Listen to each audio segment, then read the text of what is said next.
Hello, Draco Kraken. How are you? Hope you're doing well. One moment. You know what I'll do? I will close Steam just in case something decides it wants to upload. What have I forgotten? Forgotten so many things that I will, need in the future here. Excuse me. Oh my goodness. There we go. Good.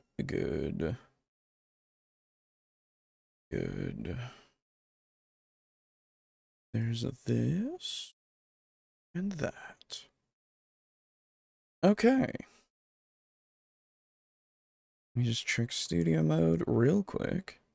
Wahoo. Weehee. Awesome. We are set. Hello. Hello. Good evening.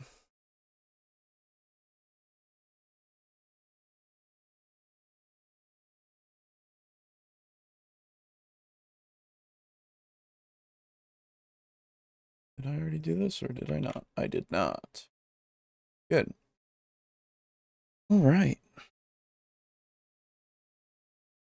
Well, it's gonna be just me for a little while. Not for too long, but for a little bit. I didn't start my tea like I was going to. My God. I don't know if you can hear it, but my throat is kind of a little bit weird today. It was doing fine, and then it decided, hey man, guess what? I'm gonna feel weird. And I went, okay, that's pretty cool, but could we not? And it was like, no, I think this is what you want. And I said, oh, okay, sure. But I was not okay with it.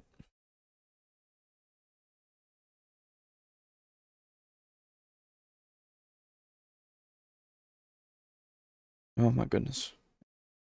If you can hear Mab in the background, she likes to get right up to my door of my office. I've said this many a time now. But she likes to get right up to the door of my office and just put her face into, like, the crack and then just start yelling at me.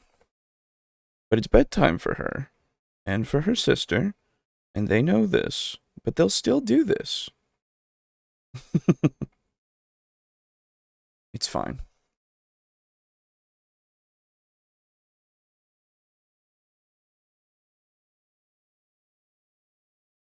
I've spent most of the day with them. I think they'll be alright if I'm not just right out there laying on the couch, letting them snuggle up on me when I have the blanket on. Hello, Timothy. Hello, Dave. How are you doing? Howdy how. You can hear my water boiling in the background. I apologize. I didn't do this before because, you know, I forgot.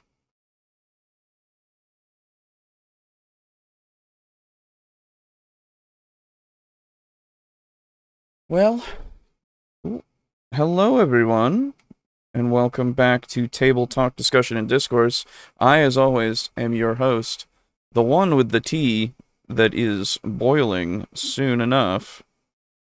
Alejo, aka Great on 95. It will be just me for a little while here.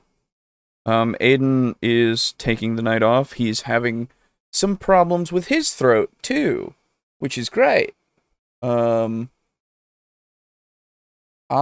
also am feeling a little weird in my throat, and it seems like, it's just a thing. But Boo will be here in about an hour or so. So yeah. Don't worry about that. People don't like checks now? Well, one specific person doesn't seem to believe that checks are or that some checks can be game-breaking, which is a very interesting way to title your video. Very interesting way to title your video, but we will see. My water is already boiled. This is good. This is good. When I have a little bit of water, it is good. I didn't even put the tea bags in my tea mug. My God, I'm falling. My brain is mush. It is cheese, and I am out of crackers. But anyway. Yes, so we're going to be talking about that, and we are going to be, talking about, a different initiative method. In fact, the best initiative method, apparently. Which is also an interesting claim, because I think initiative is fine. I don't believe that we have too much in the way of a problem with it, necessarily. Are there other methods that I like? Yes. In fact, right here's going if I don't hear the water boiling. No, it's no longer boiling. We're good. What is it? I like the way that we do initiative, quote unquote, in Vampire, but it's a completely different system, you know? And you could do it that way in whatever, in D&D or whatever, but do we need to change it? Not necessarily, right? I think it's fine.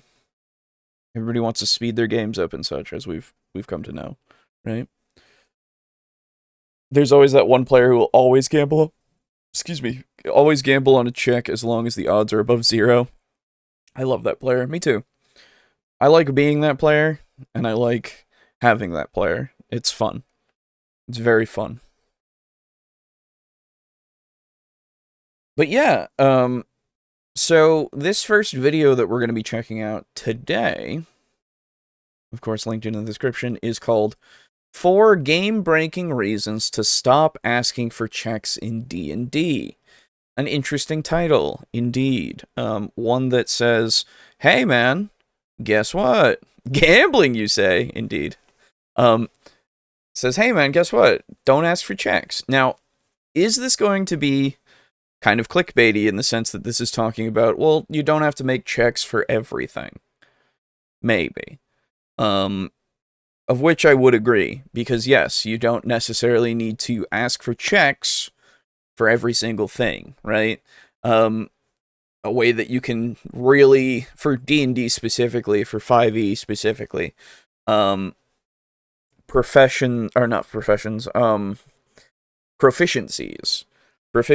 in certain abilities, hello Pizza Funk, proficiencies in certain abilities and such can be like, oh yeah, well, you're proficient enough, I feel like you would be able to do this very simple task, right? Very easy for you to come up with that as a reason. Rant incoming in red letters, oh boy. Yeah, well, what else do you expect, you know? It's gonna be a rant, that's fine. Yeah, I don't always use checks, sometimes it's easier to use cash. I don't carry cash. Neither do I carry checks. So yeah. Hello, Shen. But yeah, so here's the other thing that I think about checks. They add to tension, obviously. They can add to tension. And they can really make it so that you had, you know, or have the ability, or have a certain moment really have a big high on it when it's a very low chance of success, you know? All that kind of stuff. Shall we call this roll a 16 DM? Slides a Benji under the table. That's right.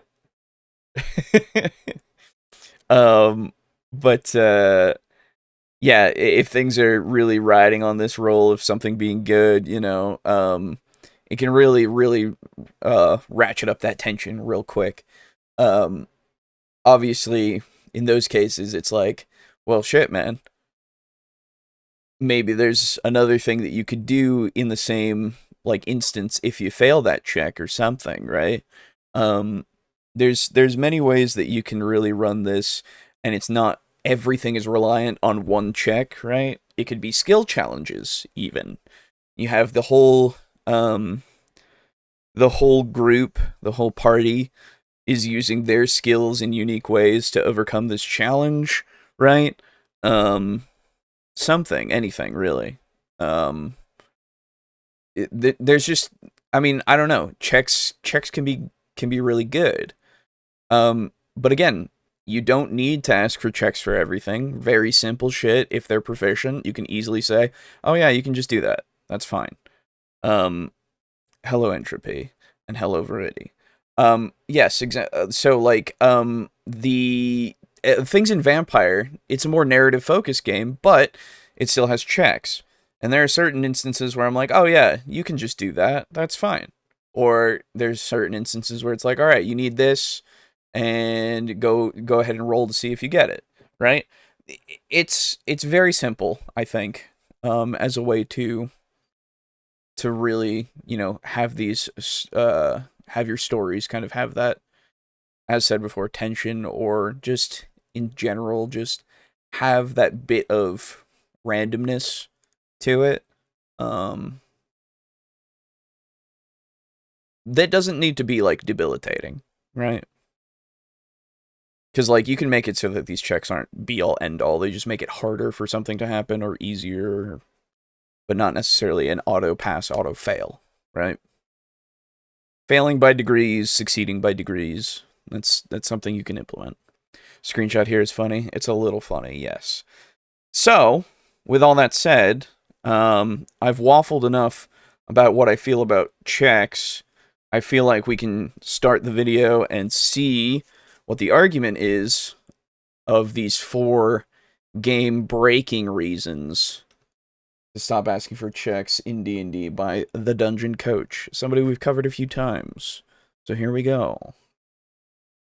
Rant here on this one. Players should not make checks in Dungeons and Dragons or other tabletop roleplay games like DC 20RPG. If they have a check, they should not be asking for a check. Can I make a perception check? Players should be immersed in the world and saying the types of things they're doing. The Dungeon Master should ask for the checks or not. And there's a bunch of reasons why. So for this rant, Okay, so we're already, yeah.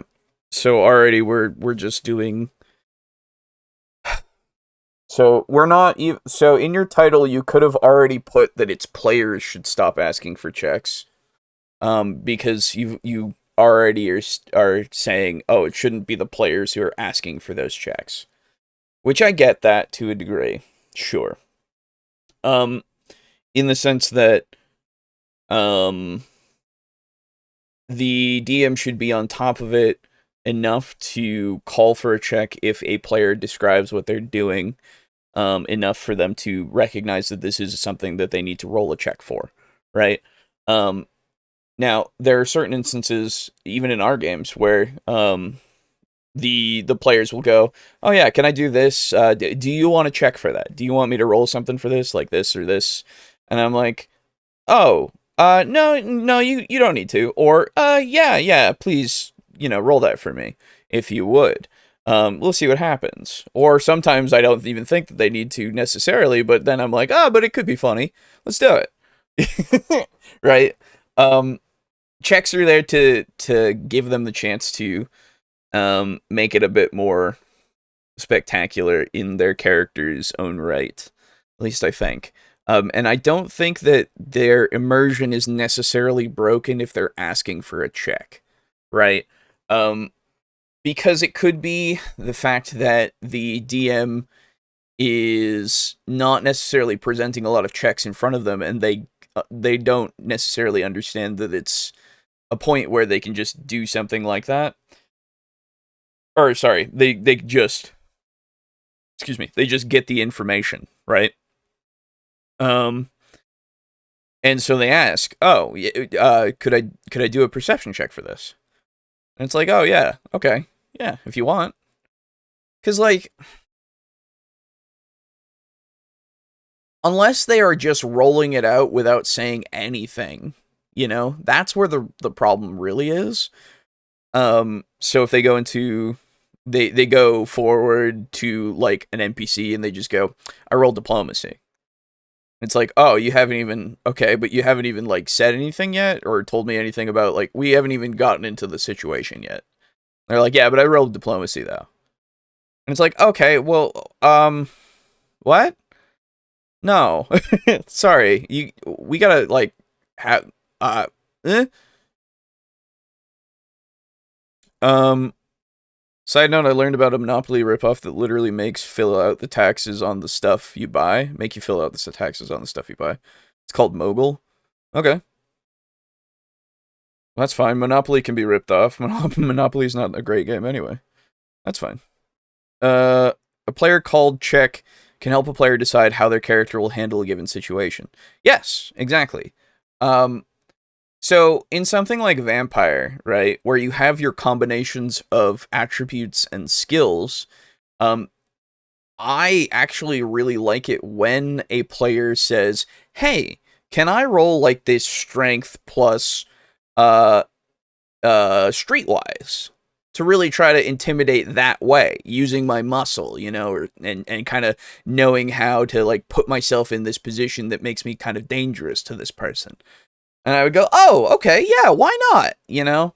And then if a player in something like D&D says, "Okay, so this might be weird, but could I use like a history roll to try to intimidate him with my knowledge on the subject?" You know? Like trying to mix and match these skills in different ways to achieve a result that isn't necessarily like what's right on the tin, right? It gives me an idea that they're thinking, and it gives that character, as you said, it helps the player like decide how their character is gonna approach these situations. So I don't think it's a bad idea at all for a player to just say, "Hey, can I do this?" Unless they're trying to do it all the time, I guess, when it becomes something constant of like, "Hey, can I just try to like immediately pick this guy's pocket? Hey, I'm gonna roll this. Can I use that? Can I use this?" But even then, it really depends situationally on how it works, right? The removal of checks just feels like someone wants the storytelling part of the TTRPG and not the game part. Yes, yeah, I feel like that's it too. But you can do it. That's the thing. Like Vampire is really good at doing this, I think, which is why it's one of my favorite games. And I've been having so much fun like running it because it really promotes that feeling of like, at least to me, it really promotes the feeling that I would have as a player to say, "Oh, I have like a lot of agency in this story." At least the way that I've been running it, right? It might not be the same way for everybody in every game, but to me, it really feels like it's something that can really thrive because of how the skill system is built. Now D&D is different in its system, don't get me wrong. But is it worse because of that? No. I think you could still do it the same way, right? I just had my mind blown about taxes part not having to do with the good thing about Monopoly. Oh yeah, fair enough. I have had a player try to turn every check into a charm check. Yeah. I mean, there are definitely going to be those kinds of players, but that's not necessarily like it doesn't mean that, you know, you would stop them from maybe saying, "Oh, could I do a charm check in this case?" because they're really trying to do charm and you just have to adjudicate yes or no, right? Because you don't want to necessarily take that option off the table, right? When a player is like, "Oh, could I try doing it this way?" Because that's, you know, you don't want to necessarily squash that creativity of usage of skills. At least I think. And I'm sure most people would agree, right? Anyway. We've only been 20 seconds. Here we go.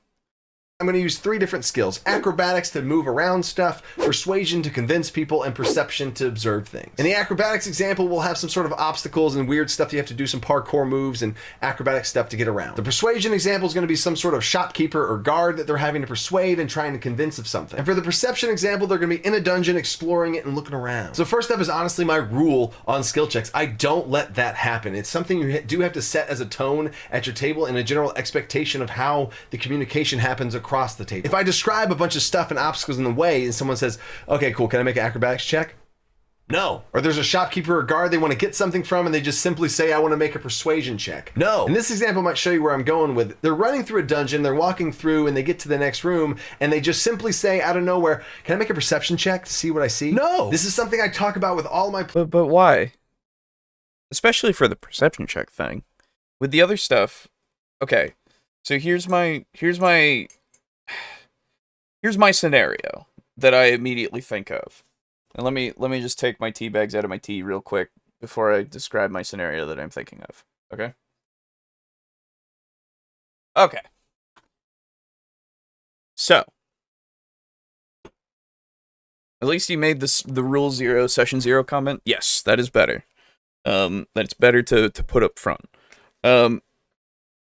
So at least to me, for the perception one, at the very least, it feels like potentially, I mean, are we just saying that they are just saying, hey, can I just do a perception check with no other reason?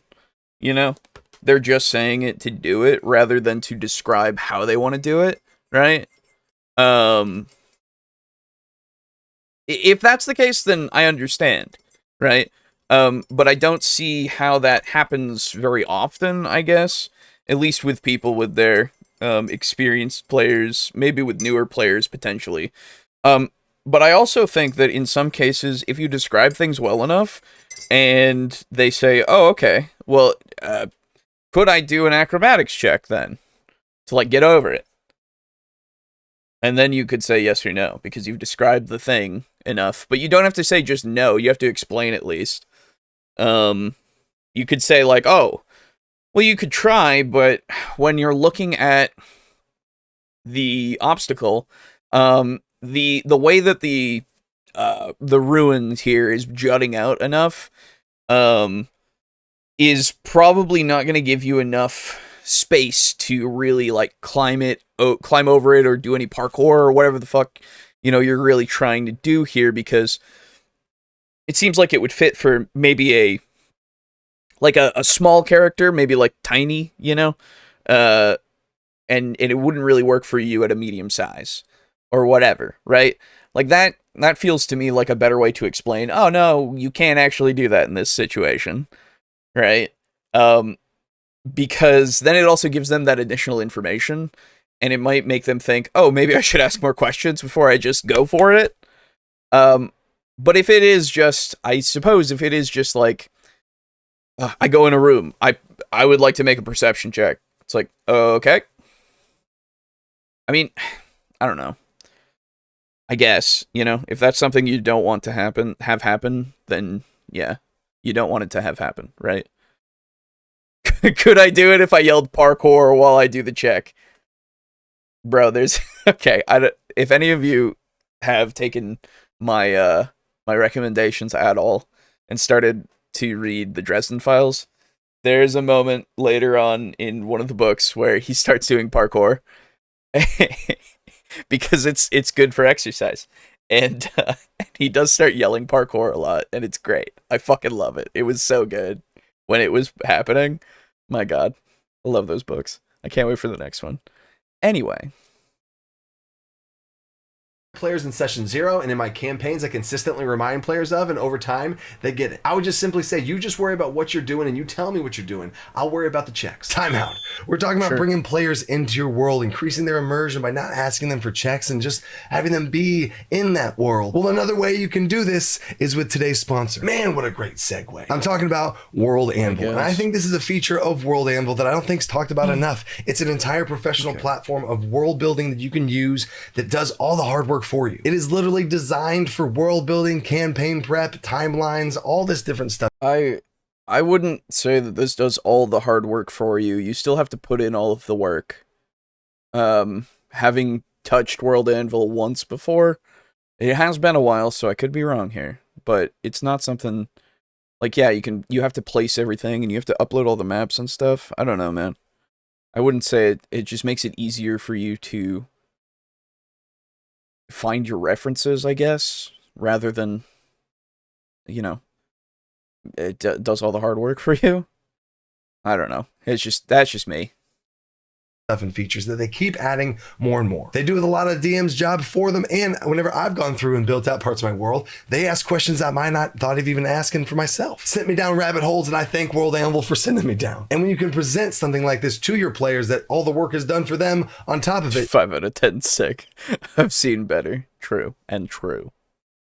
World Anvil did some work, the DM did some work, and now they are presented with a great world to be immersed in. And there's even parts of it that the players can add into, and you all add together as a team. So dive into World Anvil with the link down in the description. You can play around on there for free and see all the different stuff they have, and they have even more options to unlock. So thank you, World Anvil, for helping us forging those worlds and for sponsoring this video. All right, now back to the checks. Because the second reason the players shouldn't be asking for checks is the thing they're asking for a check for might not even require a check. Think about how many times players describe that they do something, and then they just do it. The big, strong barbarian describes some sort of strength-based thing, and they do it. I don't want that barbarian to describe a strength-based thing and then ask for a strength check or ask for an athletics check. Just stop it. Tell me what you do. I will think and evaluate if I need to ask for a check or not. It's not on the player to decide when that moment happens. Maybe you... So it's still not on the player to decide that. You are then there to decide that, right?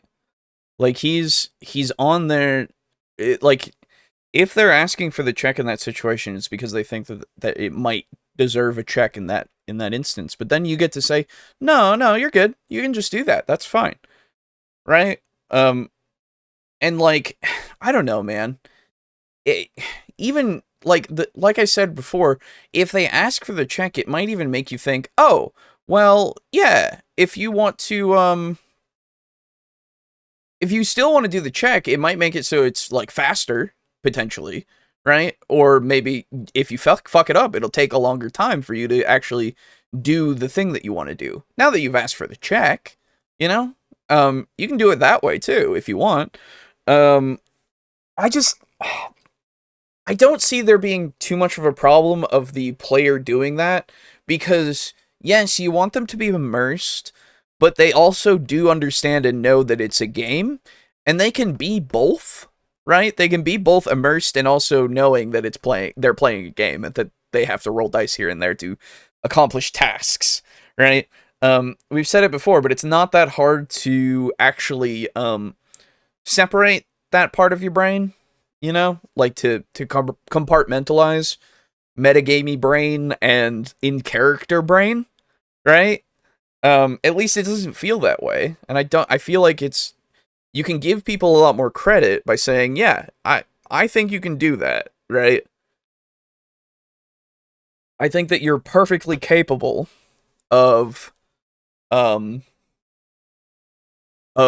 metagaming and also being immersed as much as you want to be, right? I don't know, man. Maybe it's because I don't know. I don't understand how that could not be a thought of it, right? Because I'm immersed when I'm playing, because, you know, I'm not thinking about, when I'm in character, I'm not thinking about the game, right? I'm thinking about the character and how the character is going to interact with the world, but I'm also, like, thinking about if I need to do a check, then yeah, I'll try to do the check when it comes up, or when I think that it might be a thing that will come up. It's just, I don't know. We use tabletop sim all the time, and that's already like a reminder that this is a game all the time. But it's kind of background noise. The moment I pull out my character sheet, that's a reminder that I'm playing a game all the time, right? So like, but that's also background noise at the same time. When it needs to come up, it needs to come up.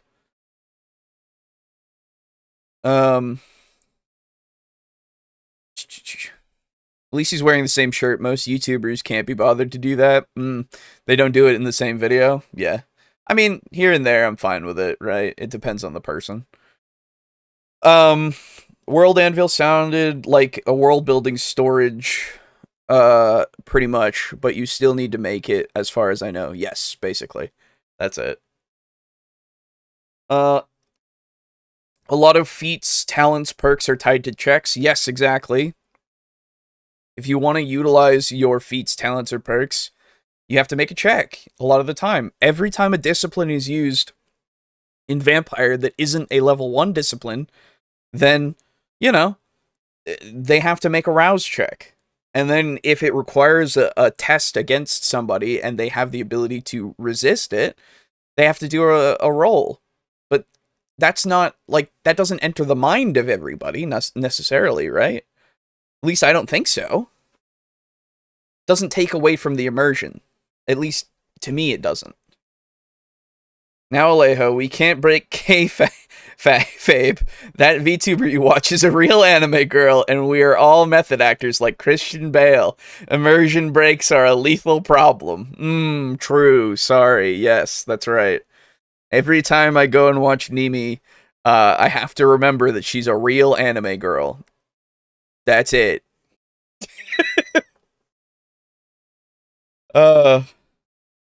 We don't have holodecks yet. Yes, true.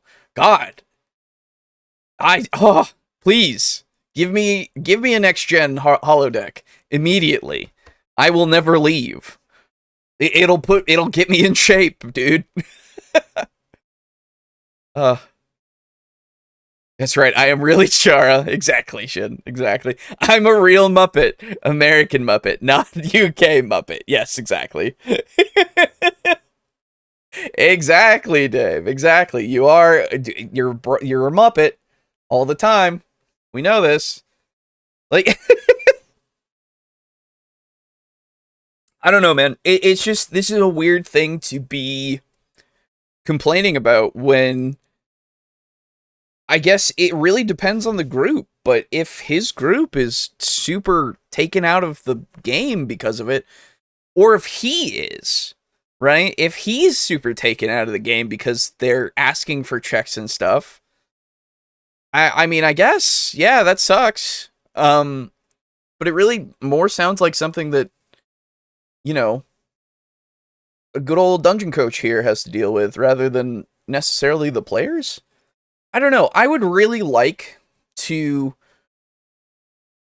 have the ability to ask a hell of a lot of people if they even think about the fact that it's a game or not, right? While they're playing the game. Does it even, like, is it something that's consciously in their mind, or is it something that just comes up when it comes up? And then they just go back into the game. I really, and all of you can tell me, if you would. I would love to know what you think. Because, like, I don't know, man. It just doesn't... It doesn't throw me off when I'm like, oh, I have to roll dice now because I asked about a check. I don't know. His group. You threw off my groove. You threw off the Emperor's groove. Sorry! Yes, exactly. How did I type that and not make a meme? Oh, well, you know what? You've already made it. Don't worry. I see the scene in my head immediately. That used to be my favorite Disney movie for a long time. Anyway. You said something so persuasive that I'm like, oh wow, they go right along with it. Maybe your character's acrobatics is so high you don't need to make an acrobatics check and you just go across the thing. But the clumsy little person in the party, they do have to make the acrobatics check. And in Dungeons for Perception, there's a default base level of things that I'm describing. And in the room, when they enter the room, I'm going to describe to you what you see. And even if you roll the nat 1 on a perception check, you're going to see the basic stuff in front of you. You don't just go blind out of nowhere. But if you want to ask for something, you don't ask me for a perception check, which then brings me to point number 3. Describing what you do flavors everything that you do. What do I mean by that? If you're in this dungeon and you say, what do I see as a perception check? You're not thinking of what you're looking for. You got to tell me, communicate across the table. What are you looking for? And if you put this precedent on the table where you can't just say perception check, They have to now say what they're doing. God forbid, that's the key to the game. And now once this precedent is set in place, players can walk into the room, and even if they vaguely describe something, I want to look around and see what's on the ceiling. Sure, make a perception check. Or maybe a player describes that they want to look behind him and make sure that there's no one following them. Ooh, cool, make a perception check or a survival check. You know, looking for tracks and stuff. And that accidentally brings me to the fourth point. Well, sure, yeah, no, that's fine. That's something we all want to see. We all want to see our players, like, getting invested in that way, of telling us what they want to do. Absolutely. But, like I said before, you can have them be like, ooh, can I look up and, like, try to see if there's anything, like, poking through the ceiling or anything, like, with a perception check or something? Like, is that something I could do? You know? I don't know, it's like a simple question. Right? Because, again, we all understand that this is a fucking game, and it's fine. Right? It's totally fine. You don't have to be... Because, like, I'm not putting my mind entirely 100% into somebody else for every single fucking thing, because I can't. You know? I'm still, like, sitting here, playing the game. It's fine. I know it's a game. It's fine. It's not a big deal. If they're not, like, 100% immersed, or as immersed as possible. I just want them to have some fun, man. What if rolling the dice is, like, the part of it that they really like? Like, that's the bit. You know? And then whenever you call for a check, they're like, yes! Awesome! And then, because of that, they're, like, asking for checks because they want to roll the dice more. Right? Like, that's fine. You know? The game now becomes about deciphering the DM's process. Yeah.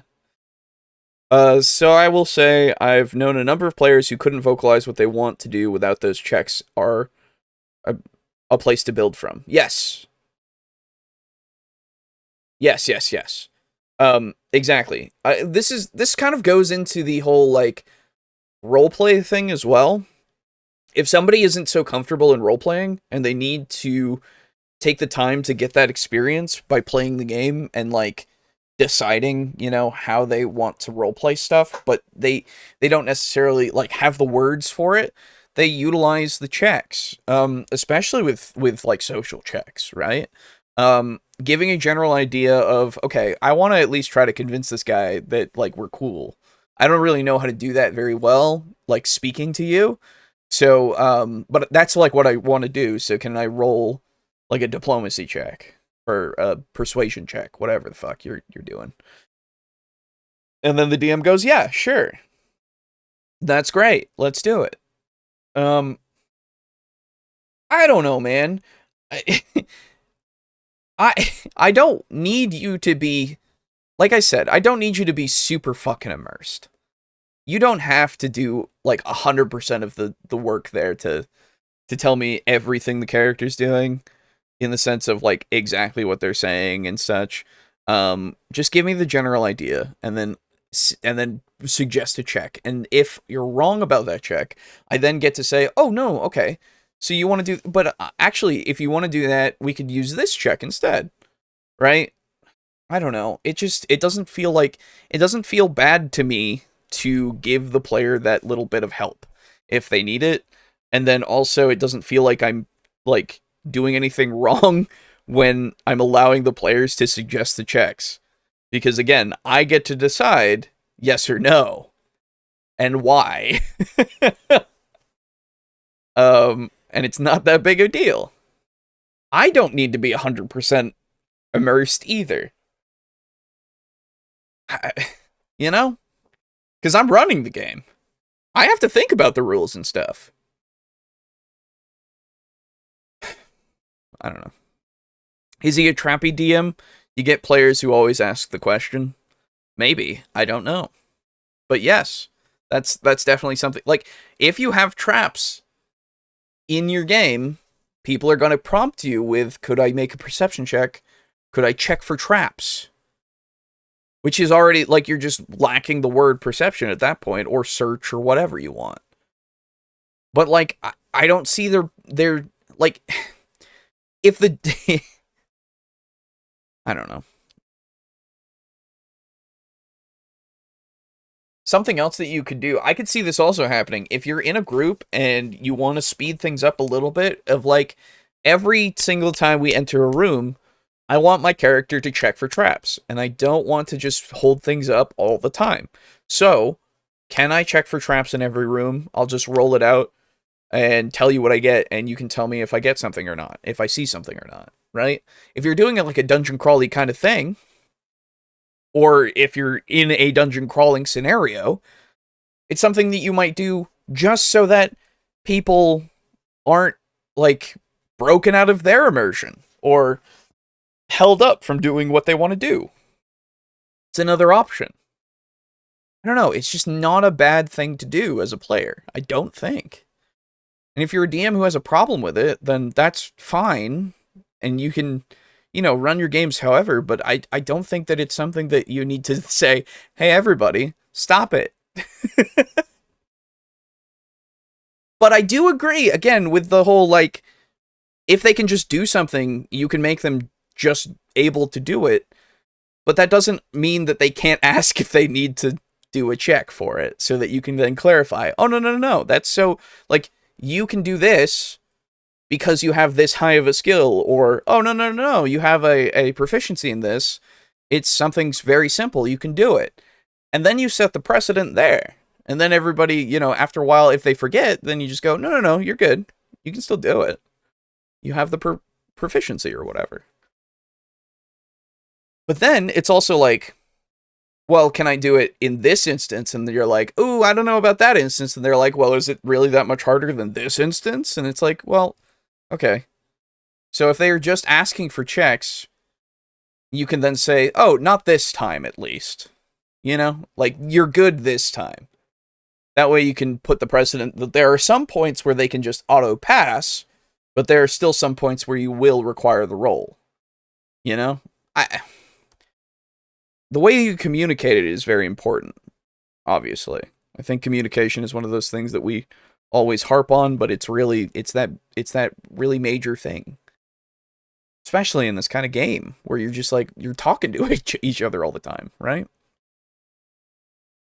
Of sometimes what a player is describing, the dungeon master might have a cool interpretation and give them some options of what that kind of check could be. Maybe what they describe actually sets up in their character's proficient at survival, so the dungeon master's like, you know what, checking the tracks to see who's following you, make a survival check, and they're better at survival than perception. And the opposite is true, because if you're going through the streets and you describe just kind of running through stuff, that's not an acrobatics based thing, that's a strength based thing. Okay, give me a strength check. But then the player might be like, no, I was trying to do acrobatics.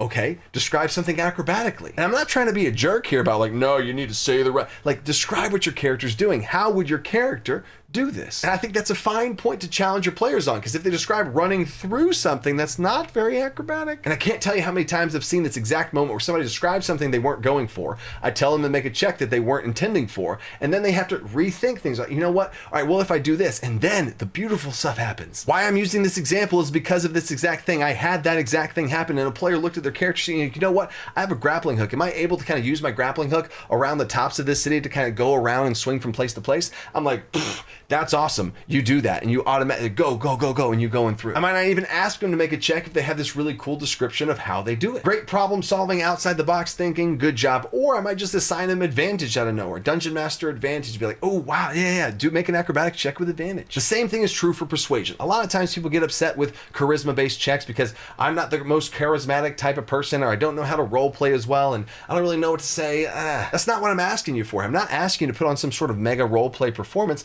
What are you trying to persuade them with? What types of things are you saying? You don't have to role play that. You just are thinking about what categorically are you trying to persuade them with. Maybe they're talking to a shopkeeper, and before that they talked to an opposing shopkeeper who gave them a bunch of lore dirt information on this person. If they use that, maybe they automatically succeed or get advantage. Or in the opposite situation, maybe you're talking to the guards and you're trying to persuade them, and you accidentally let it slip that y'all accidentally did some sort of crime or something, and the guard's like, wait a second, what'd you say? Time out. If you are playing a character that's wildly more smart. I just want to, okay, before we get to this point, I just want to say that none of this makes it so that you can't have the player still ask for the check. None of this still doesn't allow for that. I don't know. This is a very strange thing to really be harping on, but, like, I don't see a problem with the player asking for it, because even in those instances where you then ask for them to do a different check, they might then argue about it or something. Like, a million things can happen here in the sense of somebody then feeling like they didn't really, they needed to do it in a certain way. And then you say, well, no, actually, you need to do it this way. And then they're like, well, no, I really think that this works still in acrobatics or whatever, right? I don't... But it still makes it so that it's just like, oh, hey, I'm the player. I know my skills and such, right?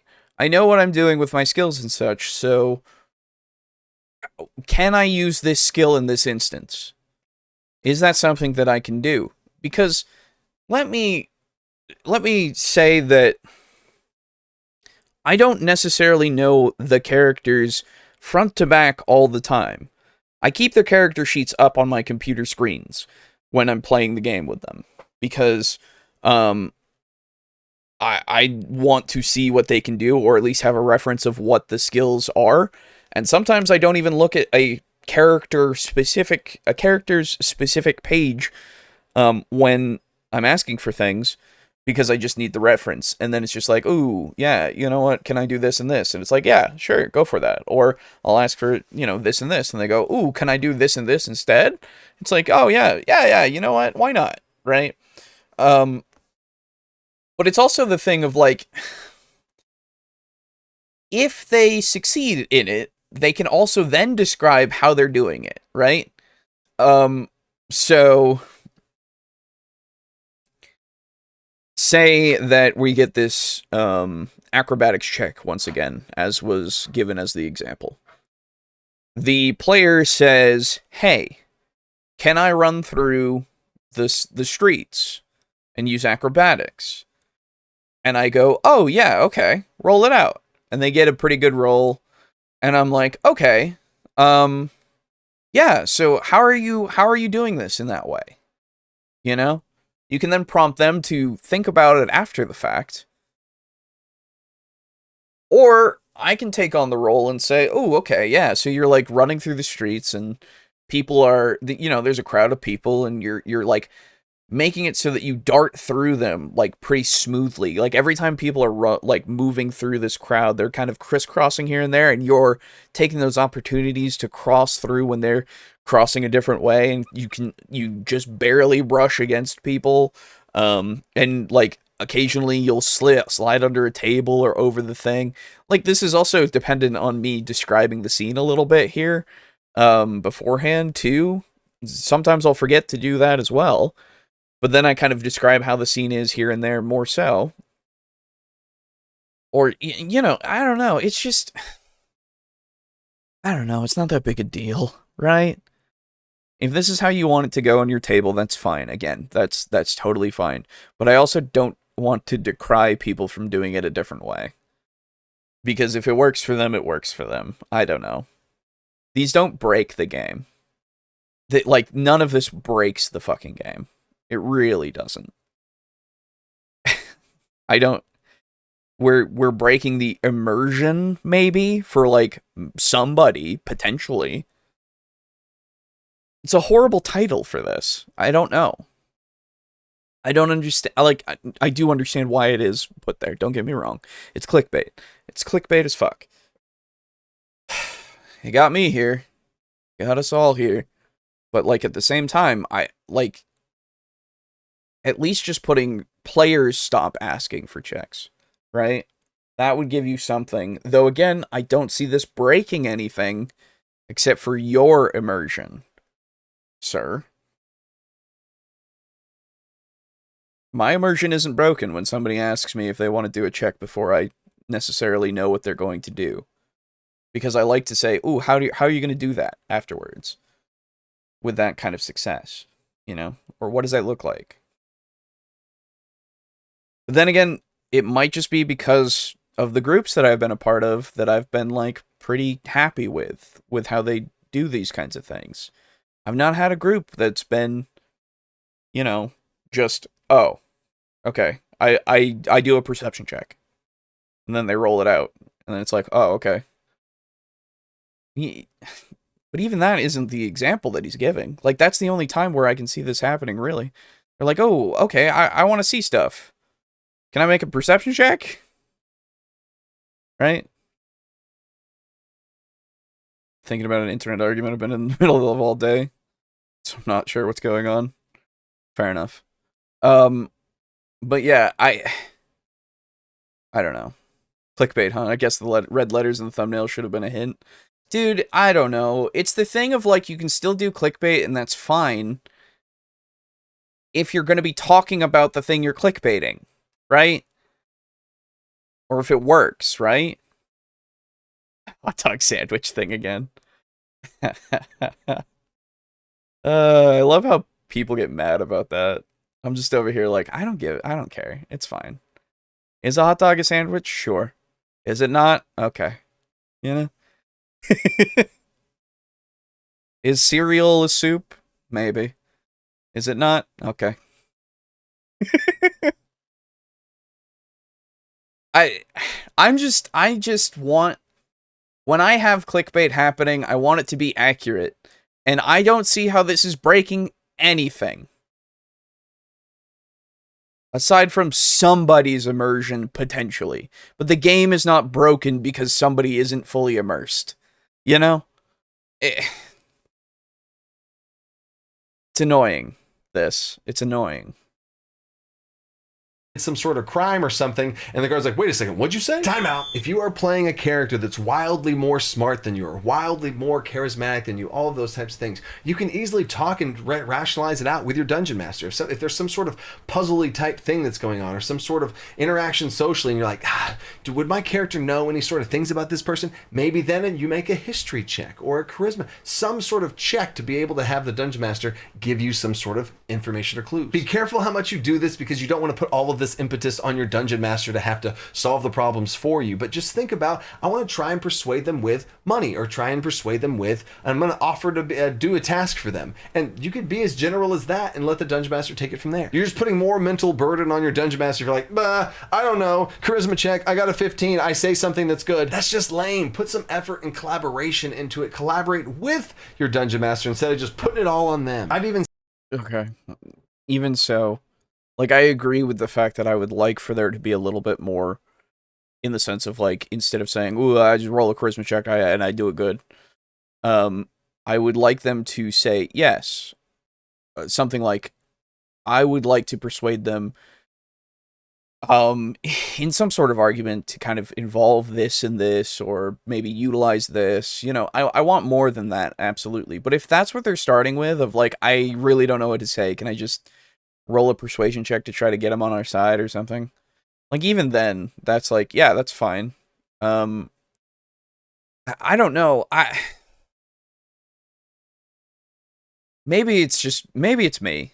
Maybe it's me. Because again, I don't mind that. I just want people to have a good time. You know? I just want them to be able to play the game.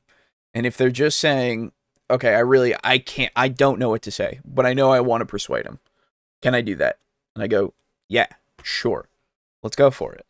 And then I can then say, okay, so in this instance, you know, you're making the argument, you're trying to get him to join you, because usually it's all predicated on something like that, at least with the conversation beforehand, or at least the situation in general, that they're coming to this person for a reason, right? And so you can kind of put the clues together because of the situation that they're in. And it's not just your DM going, I don't fucking know what's even happening. Sure, yeah, you do it. It's like, I'm not burdening somebody with that necessarily, right? Because I've given them the information that they need to talk to this person and potentially get them on their side. That's at least in my head of what's happening and why they're even there in the first place, to try to do it. Or I've said something in the conversation and they're like, ooh, can I persuade them actually? I would like to persuade them because of that. It's like, oh, okay, yeah. Right? I don't know. I rolled to crime. Yes. Please roll crime. I persuade them with gambling, which is the same as rolling for a check. Exactly. Yes. So I will bring out the liar's dice and we will gamble. And if you win, hey, guess what? You win. and seen it turn into a table discussion of what their characters would know, and I've chimed in about what kinds of things would you know. Oh, you know, we did talk to that other shopkeeper. That's right, they did tell us some stuff. And then now, oh yeah, your character would know that they have a dirty secret. Now that character just says, I want to talk to them about their dirty secret and try and intimidate them or persuade them. Well, this is the other thing about note-taking, really. Like, if they're not going to remember a lot of stuff, and it's the same day, you can prompt them with a few things if you want. Or give them like hey, give me like an intelligence roll to see if you remember something. You know, you can prompt them with some stuff without them necessarily being, you know, completely floundering. And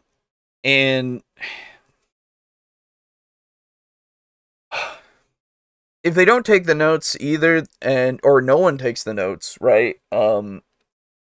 Then, you know, they're going to be farther behind in remembering a lot of stuff that's happened in the game, right? So, I don't know. There's a lot of avenues here that I can see for reasoning as to why or why not somebody could potentially have gotten to, you know, the point that they might not know how to do something and then are like, I don't know, I can just persuade them, right? And then you can say, oh, well, I mean, make an intelligence check first. And then they make it. And it's like, so you do remember, actually, as you're talking to him and you're looking at him, this is the guy that the other guy was talking about. He was like, this was not that long ago. He was talking about him, and I think there was something about that you could probably use if you were trying to, you know, do something with this guy. And it's like, oh yeah, oh shit, that was a thing, somebody will say, because somebody will have a neuron fire probably at that point. Oh yeah, that was a thing. I was blah, blah, blah, blah. I was, you know, you were there, blah blah blah blah. And then they go, oh right, yeah, I can use that. I don't know. It's not a big deal. That's the thing. Yeah, the DM is in charge of a lot of shit. I get that. If you're overly, or if you're easily stressed about that kind of stuff, it's gonna be stressful, right? But I don't know.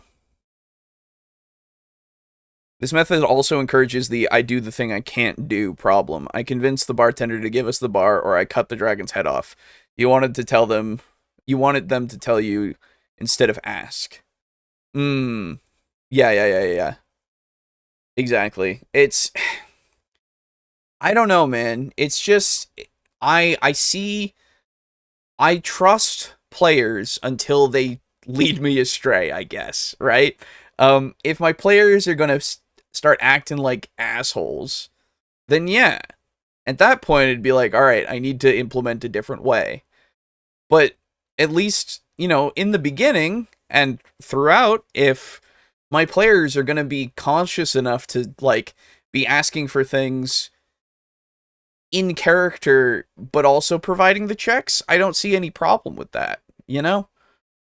Again, the immersion thing is still, they're going to get immersed, and maybe they'll get more immersed because they can actually, like, gamify the system a little bit here and there to get more information about the place. Hell, when I'm describing stuff, if somebody comes up with something and says, ooh, in this place, actually, would there be this? And I go, oh, yeah.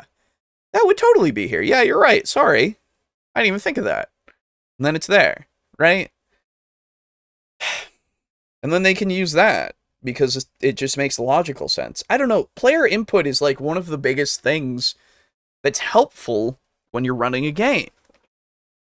If they're, you know, not being a dickhead about it.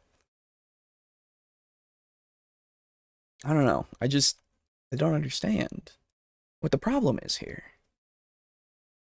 Awesome, love it. Give me a persuasion with advantage. That's a far better moment than persuasion check. Now back to that dungeon for the example of and again, for that thing, I feel like that's a lot less likely these days. I don't know.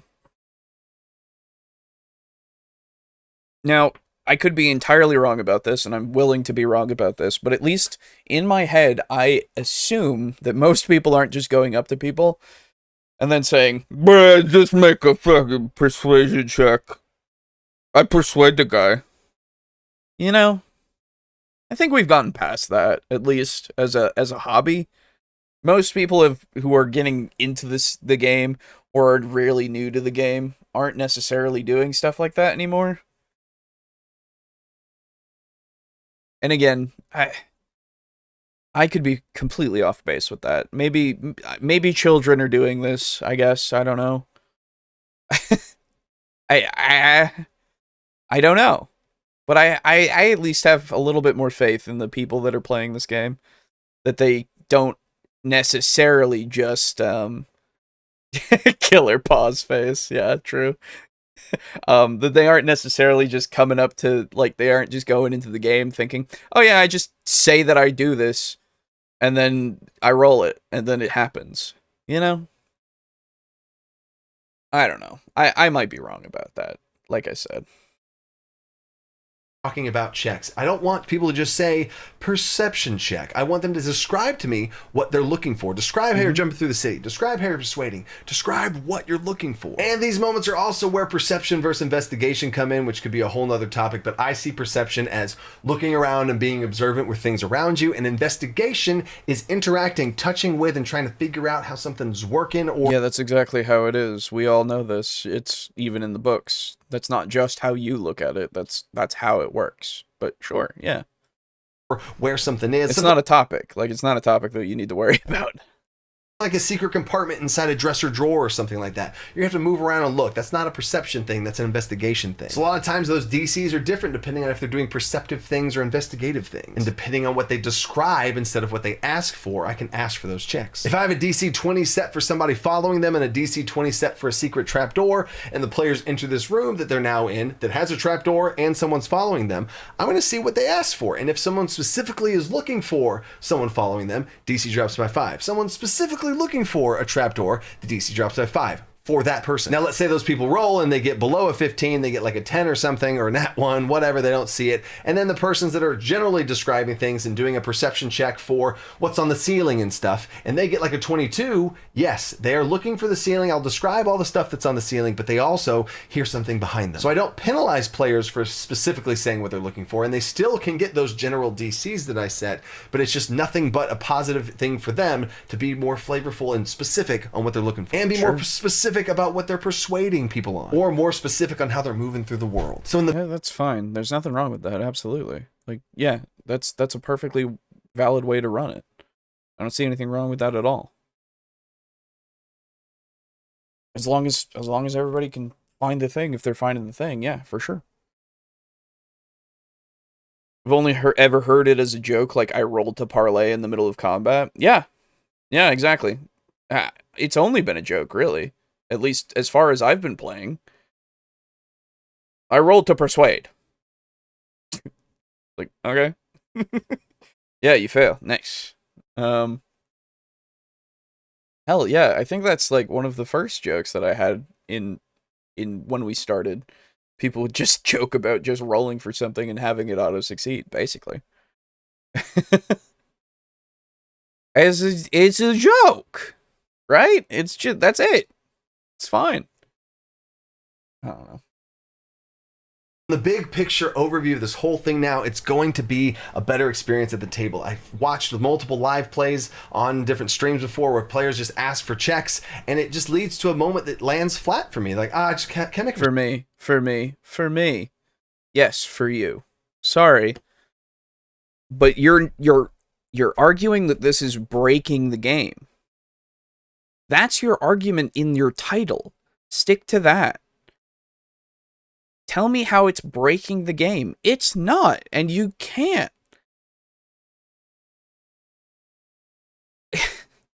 I've watched other people do this, and it falls flat for me. Oh, okay. What about the other people? How were they? How were they? In the live play, were they okay with it? Did they have a good time? Did they find it fell flat? I don't know. I would love to know. Because that matters to me more than what you think about what they're doing, necessarily. Right? Live plays aren't the majority of play experiences. No, they are not. there is a difference between a live play and somebody playing in the, at a table in a game in a room with other people, or online, or on a VTT or whatever. Absolutely, it's a completely different experience.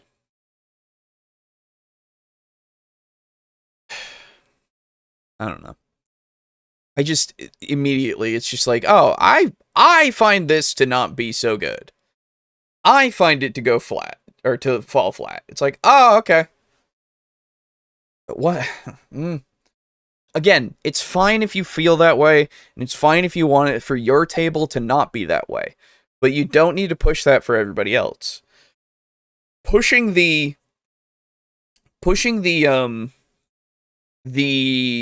describe things more, describe your actions more, all of that kind of stuff, I agree with wholeheartedly. And I think that is a better topic to really be going for here, rather than it's gonna break the game if your players ask for checks, which again is not the title of your fucking video, but that's what you're talking about.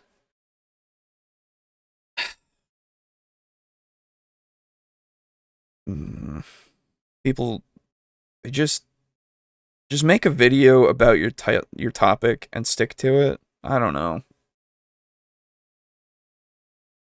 Perception check? For what? Just what are you talking? Describe what you do. Stop it. Stop it. Another good example that just... Also, don't tell the other people that they should stop it, because this is how they're doing it in their live play.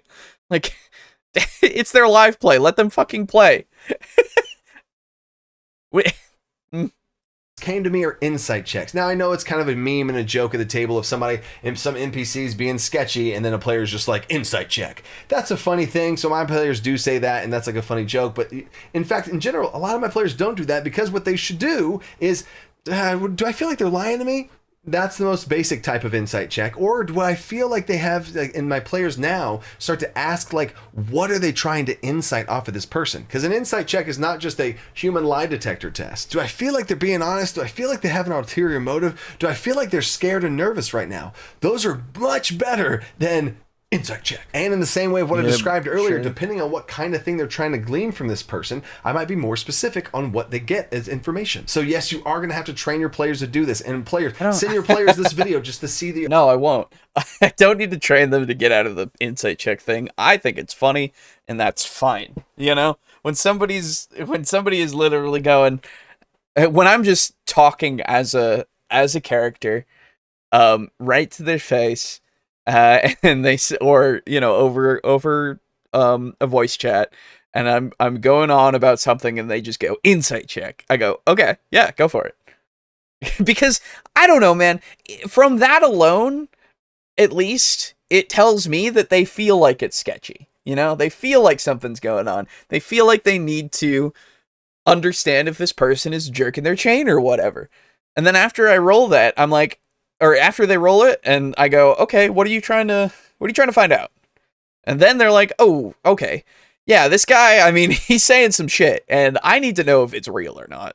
I need to know if this guy is saying something, right? And then I would go, okay, yeah. He's being, like, he seems to be looking up, to the left here and there, as he's saying stuff, and he's kind of shifting his feet a little bit to kind of point towards the door. And, because I don't necessarily, I mean, I will here and there say, oh yeah, he's fucking lying to you. If they get like a high enough check and the guy is really like shit at his like deception or whatever. Yeah, the guy's fucking lying to you. Oh God, he's fucking lying to you. It's crazy how much he's lying to you, But, like, you can do it more vaguely if they don't do it, to a point that they would get that much information or something, right? Does the dungeon coach do this beating around the bush thing a lot? I don't know. I can't remember. And I don't know if he's really beating around the bush. He's just going for his point, and he's giving these examples, but I'm just waiting for it breaking the game, And if the definition of game breaking is immersion breaking, well then use that as your fucking title. Please. Boo might be glad he's missing this video. Maybe. I don't know. He'll pop in here soon enough. We'll see. We all get on the same page about what this will feel like, because it will feel better at the table. It'll lead to everyone describing what they're doing more and pulling people into the world instead of yanking them back up to the table surface level of looking at a character sheet and saying a check. And then it can do that, yes. Will it? Not necessarily. Don't say it will. Don't be definitive about these things, because it might not. Come on. First you do me dirty and put a clickbaity title that you haven't even really brought up that much, except for 4 points, about checks. And then you're saying this will make it this way. This will make it this way. It's like, well, it could, yes. Be careful with how you word stuff, people. Words mean something. once everybody at the table has seen this video and you can all talk and hold each other accountable for, describe what you're doing. And that's the simplest thing you can do as a dungeon master. Be like, what? Just describe me what you're doing. And then they can reset and describe what they're doing. And then you can ask them for the chat. And all of this stops. Yeah, that's fine. That's better advice. As a dungeon master, try to get into the habit of having people describe what they're doing rather than necessarily just saying, oh, I want to roll a check. That's fine.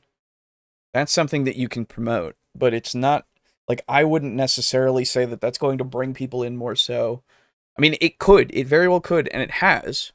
Don't get me wrong. But people might see that and go, no, that's not... Okay, I don't know how to do that. And that might drag them out of the game, like, super, super hard. I don't know. That's possible. I don't know.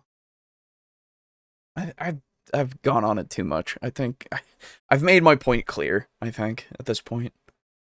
Players from just rolling checks. That's one of my biggest pet peeves, is when a player just makes a check for themselves and rolls it out of nowhere, and the 23 perception. Nope, that's not, I never even asked for that check. That's a different thing. First off, yeah. I also don't like it when they just do that because they think that they can do that in this situation without me calling for it. Yeah, sure. I don't like that, but that's different. I thought that's what he was going to go for this whole game, or this whole video, but that's not what he did from the beginning. This is now this point. Okay, yes, that's not great. You as a player should wait until you're prompted for input before just saying, oh, yeah, I get a 23. It's like, no. You ask if you can roll something. Then you can say, then if the DM says yes, then you can roll it. It doesn't even have to be, like, you can just say, oh, we've entered this dungeon, okay? We've entered this room. Now that you've talked about it and everything, can I roll something to see if I can find something? And then they go, okay, yeah, what are you trying to find? And then you have this back and forth and all that kind of stuff.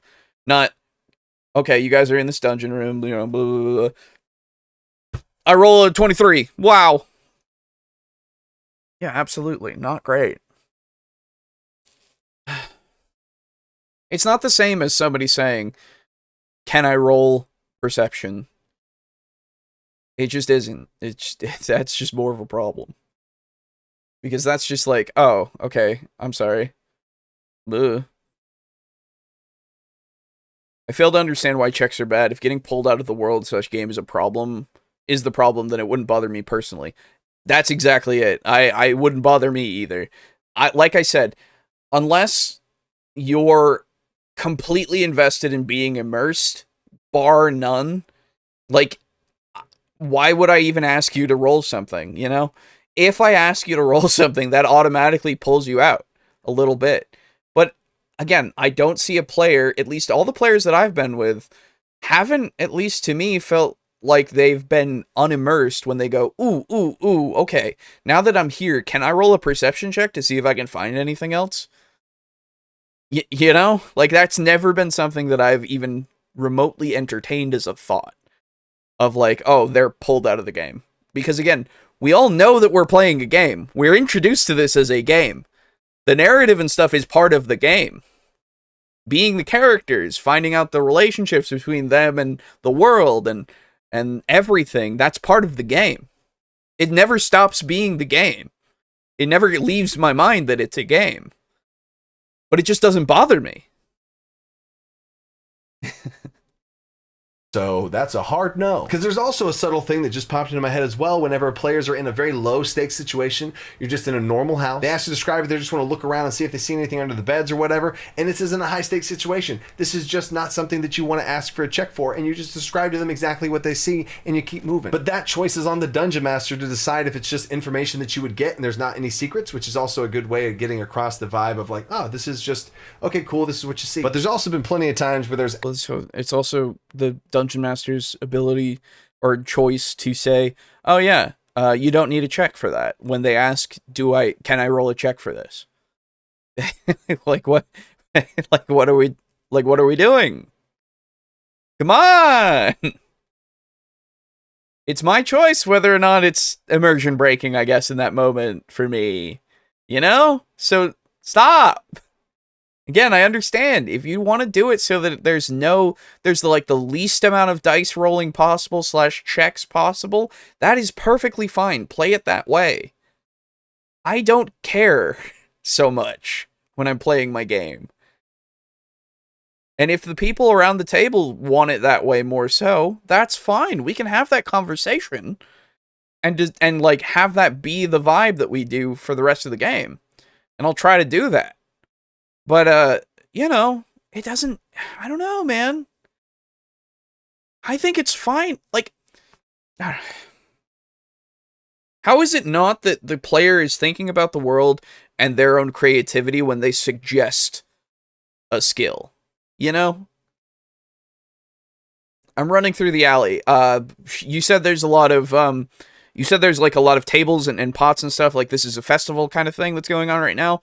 I'm running through the alley and I see all that kind of stuff. Can I use acrobatics to kind of like jump through and like utilize it so that I can push myself forward more and put things in the way as I'm running through the alley? Oh, this guy I'm talking to. Can I use a persuasion check to try and like use some coins? You know, I've got these really rare coins that I found in this dungeon, and maybe, you know, the dungeon, these coins are something that I can really sell to him with my persuasion to really like let us through, because it's something that I can kind of like say is like an antiquity and he can make a lot of money from it.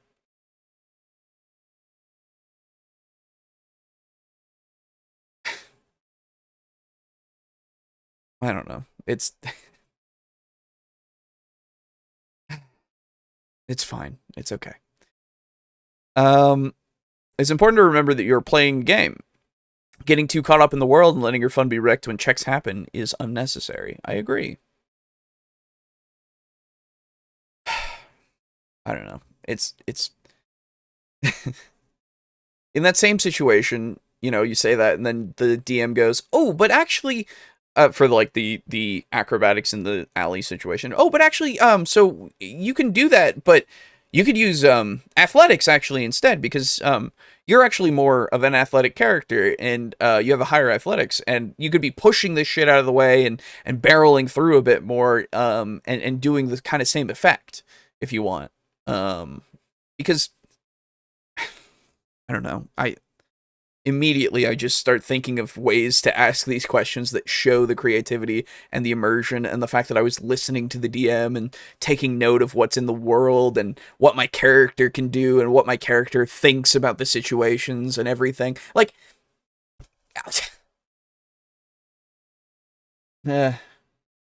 absolutely nothing for them to find, and I still ask them for that investigation check. Then they roll low and they're like, oh, dang it, there must be something here, and you still want to get that vibe across too. Always fun to watch them squirm, but overall, you want to be able to have your players describe what they're doing, pull them into the world, think about what their character is doing, not what the player sitting at the table is trying to make a check for. I genuinely hope this helps clean up some different feelings at the table of these bad vibes that kind of come out with these weird little moments. Bad vibes that come out. This isn't a bad vibe, man.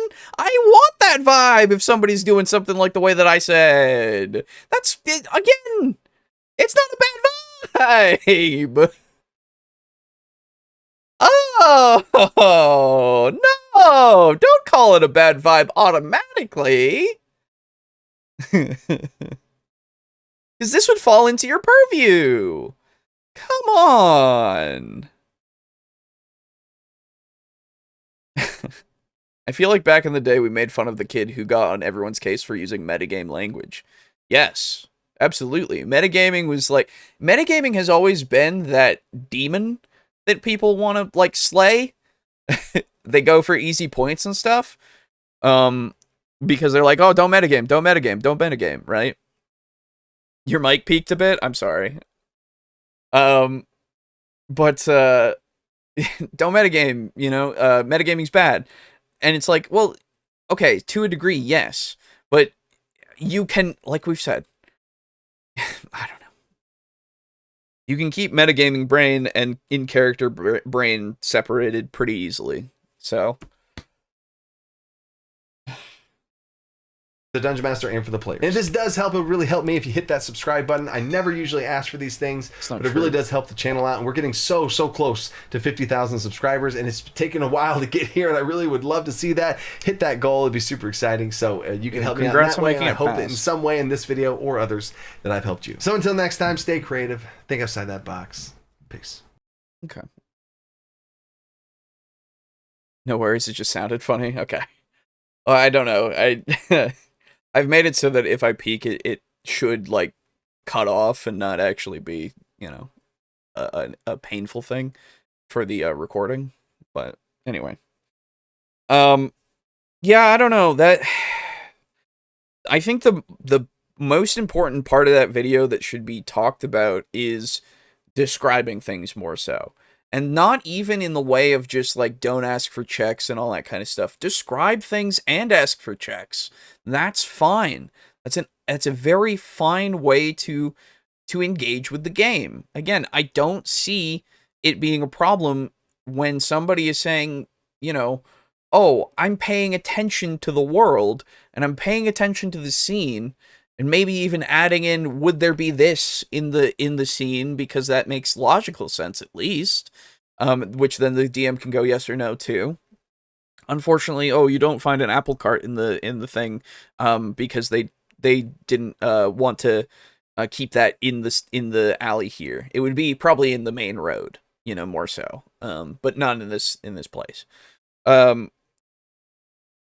then, you know, utilizing that to say, oh, yeah.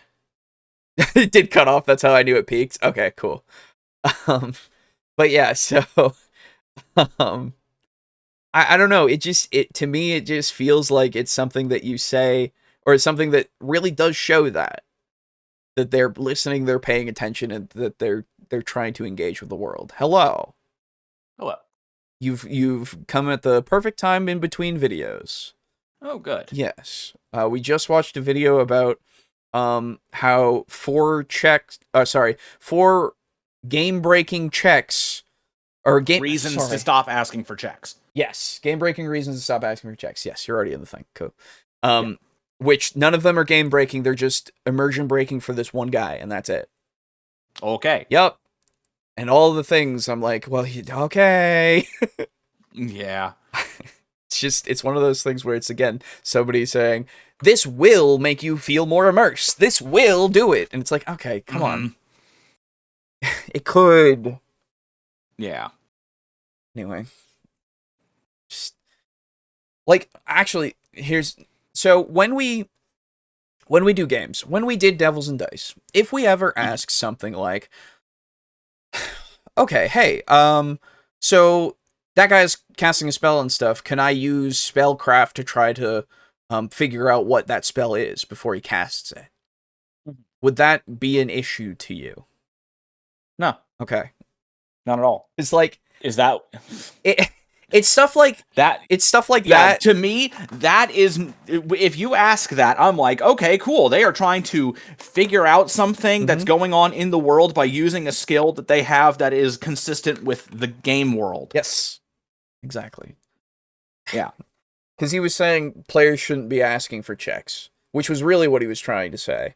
Players shouldn't be asking for checks. They should be describing what they want to do, and the DM says what the check should be. Okay, make that roll. Which I'm like, yes, you can do it that way, but also the other way is fine.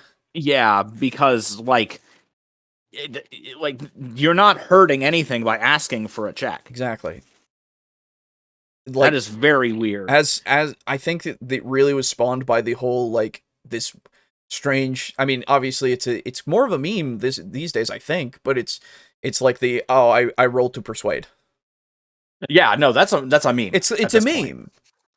I mean, hell, I even joked about it in the last session. Yes, exactly. Of vampires. Yeah. Exactly. Like we meme about it all the time because it is a meme at this point. Yeah, some people might do it earnestly, but I don't find that to be the case anymore. Yeah. Like, I don't know. And I mean, even if you do that, I'm gonna I would be like, okay, you can roll to persuade, but what do you do? Exactly, right? I would still ask, and if they are even asking that at all, I would just assume, okay, this person they may be pretty new to the game, and I'll just, kind of shepherd them into doing that.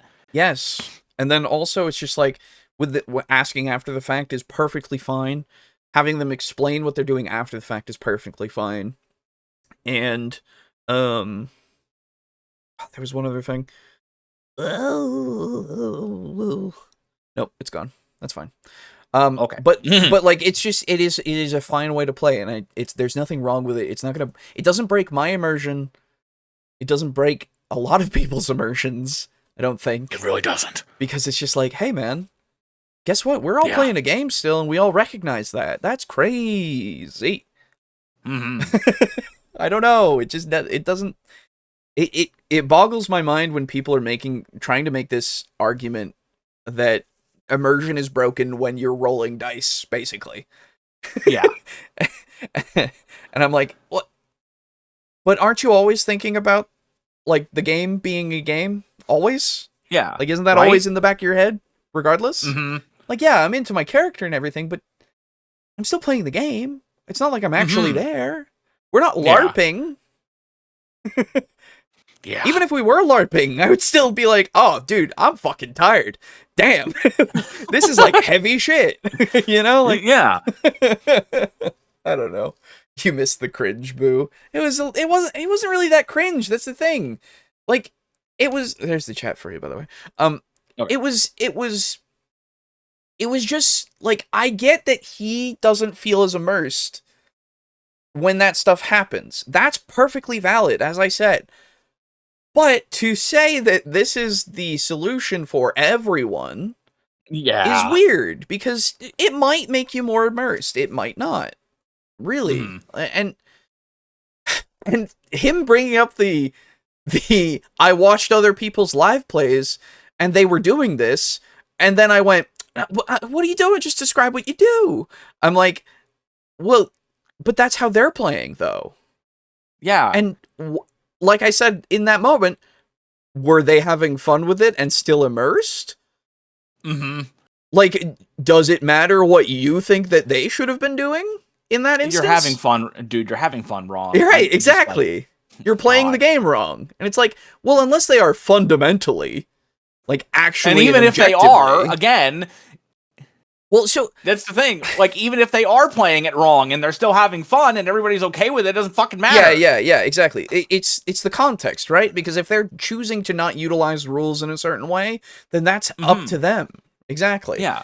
It's like, unless you can, like I was trying to say with the fundamentals, like the actual baseline fundamentals of the game, and they're playing it wrong, well, yeah, you can comment about that, but it's not like everything that's built off of that, unless that is specifically like core to the game, and it changes it entirely. So like they're playing D&D, but they don't use dice at all.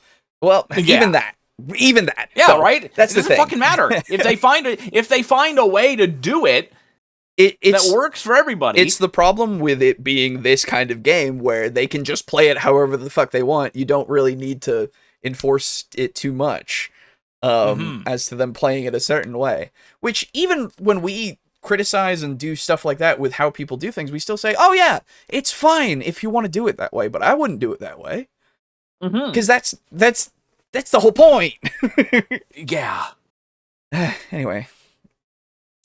Was going to LARP, I would need a fursuit for Galvin. Oh yeah, fair enough. Yeah. Anyway, that's enough of that.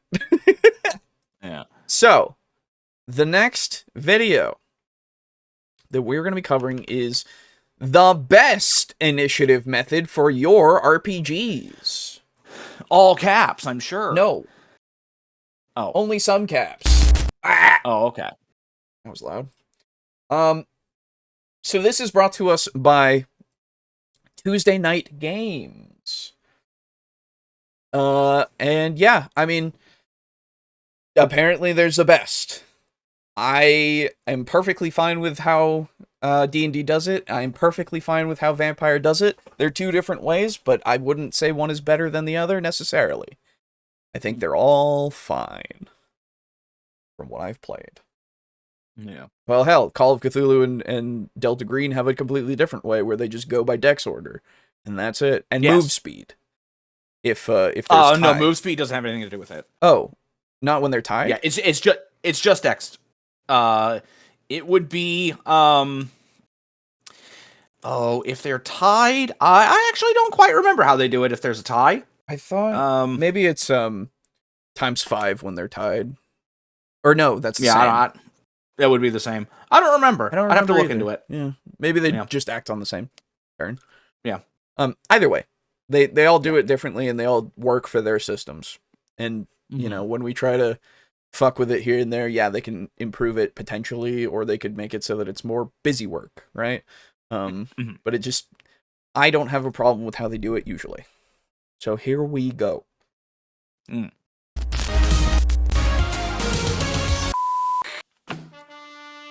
I'm Alan Girding, and this is Designer Diary, the show where we talk everything Dungeons & Dragons, role-playing games, etc., while I try to convince you to buy all of our shit at TuesdayNightGames.com. Buy yourself some Mothership, World Championship Russian Roulette. That's not lemonade, whatever. But today, we're talking about initiative. Wasn't sure what to entitle this episode, but for me, I think you should stop rolling initiative. It's this weird action where you spend so much time rolling dice to figure out who gets to roll dice first. What? That makes no sense to me. But why? And maybe not for you either. Big old waste of time. And maybe you are like me. If not, hey, more power to you. If you like tactical tabletop games where people take their time with turns and you use your minis to determine line of sight and maneuvering, and you can have group discussions and take all the time you want in the world to determine the best course of action, then yeah, you probably like initiative because you like those minis on the board. So I liked initiative even before that. But also, I don't know. So when you say, oh, you have to throw a bunch of dice to figure out when people need to throw a bunch of dice. It's like, well, yeah, it takes 2 seconds. You know, like, like it's not that hard. And obviously, you know, there are other games, as we've already stated, with Vampire and Cthulhu and Delta Green, where they just say, oh yeah, who's going, who's doing the thing, or what's your dex? You know, and they have the turn order that way. So, I don't know. But if you're going to be including the best initiative method for your RPGs as a general term, I hope that you're going to be talking about that in the sense of there are systems that do not utilize the dice necessarily, even. So we'll see, I guess. Yeah. So you spend so much time rolling dice. Oh, you mean the game we're playing? Yes, that's the point, dude. Yeah. A little bit, yes. I think I want to say the only problem I ever have with initiative is really just rolling it, and then like noting it all down. Really, Yeah, I just feel like that's kind of slow. But I mean, even then, it's like most like the max is like a minute, right? Like it's not that bad. it's really not that bad. And the other way you can even, alleviate that is to roll initiative and then just use that for the session. Yeah, you could do that. Absolutely. So that way there are like 3 or 4 numbers that'll just stay the same the whole time. Yep, exactly. Attack rolls, roll dice to see if you get to roll more dice. I guess we better stop doing attack rolls too. True. The sorting can be slow, but there are existing solutions to that. Could be its own show. True. Very true. Yeah. But if you're like me, and you're more of a fan of the theater of the mind, then you'll probably want to listen to what I have to say about initiative. Because for me, there's 2 very different games that are juxtaposed together, crashing together. When you play your role-playing games, you are actually playing 2 different games, very different. Okay. On the one hand, you have the narrative game where you and your friends are having conversations with characters, trying to figure out puzzles, and progressing the story in the most dynamic ways. Or, time out, now you have to play something completely different because you have a violent encounter happening. Well, me and my players, we want to get on with the story. We don't want to play 2 different games, we want it to role-play. That's why we're there. If we wanted to play some tabletop... You can roleplay while you're doing the combat. It's okay. You are roleplaying while you do the combat. Like, I get it is technically different, yes. But you are expressing your character with your actions. You really are. It's same way as how movies work. If a character is doing something in a movie, they are expressing that character, right? The guy goes to go and jump into the burning building to save the children. That guy's heroic. That's crazy. Whoa, he's doing it. The other guy, he fucking turns and runs, tries to fucking go and get away from the building as soon as possible because it's a bad thing. Ooh, that guy's a coward. Or maybe more survival-oriented or something. Ooh. Or Alejo. Me. It was you all That's along. right. I would run away because I can't do shit. True, you can't. But, like, yeah, I don't... Like, it's just... So when you're going into the combat and you're going and fighting this guy and like disarming them, ooh, okay, that's specific, interesting. So you would rather them, not be able to harm you, but maybe not try to kill them potentially. That guy's trying to knock people out. Oh, that guy's just stabbing them super hard all the time. Oh my god. Oh my god. How rude. How rude indeed. But that's expressing character, and then somebody's being more flashy about it, jumping off of tables and doing a somersault before sticking his knife into the guy. Whoa, a little flashy. Whoa, interesting. And then, like, the next guy does a backflip, snaps the bad guy's neck, and saves the day. That's right. It's crazy. I love that part. Yeah, it's a great part, isn't it? So, yeah, and maybe somebody's trying to talk them down as well during the fight. Hey guys, we shouldn't be fighting. It's not that bad, man. Like I don't know. It's fine. Yeah. Whoa, progressing in my TTRPG games? Unheard of, indeed. I don't like this guy's tone. Why is he playing a game when he doesn't like 50% of it? So this is the thing. That's fine, If you don't necessarily want it to be as combative, you like when I was playing D&D with a group, we had decided, we're fine with there being less combat because we actually like to be, doing the other stuff a lot more. And like there was still combat here and there, but we just tailored it more to our experience that we wanted, right, with those characters. So there's nothing wrong with this as the mindset, but it is just like, I don't know, just play a game that is nothing but role-playing. Well, that's also true, but that's the thing. Even in something that is pure role-play, you can still have fights. Yeah. You still role-play those fights out. You just talk about, like, Shin was always talking about the message boards things, or the forum boards, excuse me, where you just write out what things do and what happens and stuff, and you can still have combats and stuff in that. You know, it's purely narrative. You get to say what happens the entire time, but yeah, I don't know. It's just weird. It's just strange, and it's fine. It's fine. Everything's fine. Top battle game, we whip out Warhammer 40k or play 4th edition Dungeons and Dragons. No shade.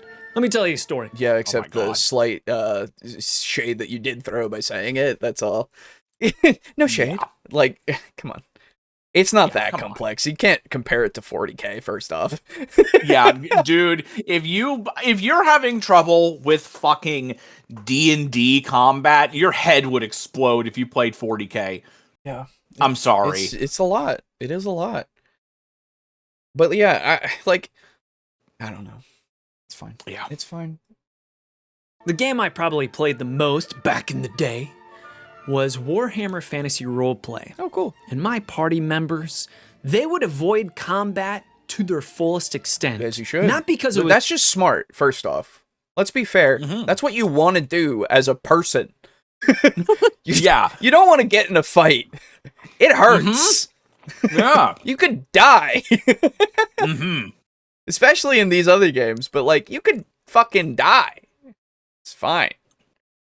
You can roleplay on message boards. You can write a fanfic. If you've got to go fast, you can write a Sonic fanfic. True. Yeah. You can, but should you? Yes, you should. They're so funny. Oh my god. Sonic High School, and honestly, is one of the funniest fucking things I've ever read. Was that one of the ones that was actually like serious and it was just awful, or was that made as a joke? It was serious because it was made by like a 13-year-old or something, yeah. It's really funny. So funny. As dangerous as it was supposed to be, because Warhammer Fantasy Roleplay is grim, dark adventure in a perilous world. No, they would avoid combat, not because they're worried about their characters' lives, but because they thought combat was so boring. Sure. And so I've spent pretty much my entire role-playing career trying to figure out how to make violent encounters more entertaining. Okay. How do we avoid those dreaded double hands? More entertaining for you and the people that think like you, I assume. Of time out, let's play a different game. And I'm sorry to say, big part of that, getting rid of initiative. Initiative takes so much time rolling that die for all the players, adding out numbers. Tell me how much time you typically spend with initiative. Like I said, like maybe a minute. Yeah. At this point, hold on. Where's my D20? Oh, there it is. I get a +2, so I'm at 15. That's my initiative. Oh man. Sorry, I've improved initiative, so actually it would be it would be a 20. Thank you. Because +5, so yeah. Like, I don't know, it's not that bad. But okay, I can understand people don't want to take the time. That's fine. Trying to figure out who goes first and when. Is it your ranger character, then your tanky fighter, then the big baddie, the dwarf, then the big baddie's pet spider, followed by your slow-ass magic-casting wizard? Okay, so, again, so for some of these things, it could be that a lot of them go on the same initiative order. You could do it so that everybody goes on one initiative and another. Like, it's not hard to do that. It's really, like, you could do anything is kind of my point. Yeah, there are a lot of ways to make initiative smooth. Yep. You might remember the fight that I died inside when I did, where we were in a beehive. Or it was hive. Hell wasps. That's right. Yeah, hell wasps. Because they had a Z in their name. They do. Yes. And they got up, they started at the bottom, worked their way up to the top toward the queen, and then they got in a big fight. And there were a lot of wasps in there. Yep. And what I did, there were, I want to say, 12 wasps. I think so. That that were in there, and I had them in groups. So I would just roll initiative for 3 of them. Yes, that's right. So it was like group 1 has initiative blank, group 2. So you can really do that. You can do that really, really easily. Yep. It's not hard. Now, granted, it was still 12 individual things I had to move and do, so that sucked, but the initiative was really simple. Yes. And it took a little bit more time because we use Tabletop Sim, where we don't necessarily have everything right in front of us that we can do very easily. You do have to kind of manage the UI, but I want to say it was maybe like 2 minutes, maybe 3 minutes, you know? Yeah. Because of the fact that you had to put A and B and C, you know, for the groups, right? And that was before we had the that Pathfinder one. Where is that? The Wanderer's Guide. Yes. Yeah. Yeah, if you go to wanderersguide.app, you can have a it's for making characters and stuff, but it also has an initiative tracker in it. Yes. And it's free. This right here, everybody. Yeah. So that's what we do if we have initiatives like that. Well, if we need to roll initiative and we got a whole bunch of a whole bunch of things on the field, this is a really easy way to do it. Yep. Maybe your wizard is slow, but not everyone's. True. True. Yeah, my lore is basically just me doing fanfic without the gameplay, but I can carry any of it over to a full game if I wanted. Yes. Nice. That is true. Yeah, no, it's incredibly easy. Barely an inconvenience, I would say. Yeah, I would say so too. So yeah. There's got to be a better way. There And has there to is. be But before we talk about a that, better way. There's got to be a better classic way. initiative methods. And some of these I like more than others. Okay. The oh so classic is everyone rolls. And when I say everyone, I mean not just the players, but each freaking monster rolls as well. Right. They adjust the roll based on their bonuses, and that determines turn order. There's dynamic, where you re-roll this after every round, and turn order changes every round, and there's static, where you roll it once, and that determines it for the entire combat. So the dynamic one is something that I would not want to deal with, I will say, in the sense of doing it every single round. Yeah, that'd be a gigantic pain in the ass. Yeah, exactly. I think the static one time is fine. I don't know, like, I get it to a degree, but I also don't see it necessarily being the case of like, okay, well now everybody moves a little faster or slower. Yeah, like, I would only think about doing that if there's something in the environment that's actually changing the move speed and shit. Yeah, exactly. Or if like the only other times where it comes up really when somebody changes their thing is when they hold their turn. They just get put into different initiative order. That's just how it works. But at least that's just a quick, oh, I did this time, so now I switch, you know? Yeah. Now there's a method where you don't roll at all, and it's already based upon your stats, typically your speed stat, your dexterity, which sometimes doesn't make sense because dexterity isn't really how fast you are. And the third and final method, which is the one I've used mostly, all the players go, then all the monsters go, unless, of course, your dumbass players get surprised. Then the monsters get to go before your players. But some people get so chunky with this that they say the players can surprise the monsters, and then the players get 2 turns before the monsters get to go. That sounds fun, but the more rules there are, the more it takes away from your narrative time. So let's talk about how you can do initiative. It can. Yes. Yeah. What the hell? Just as if a fight just in general takes longer, it will take away from your quote-unquote narrative time. Yes. Yeah. Just like in general. Come on. Like,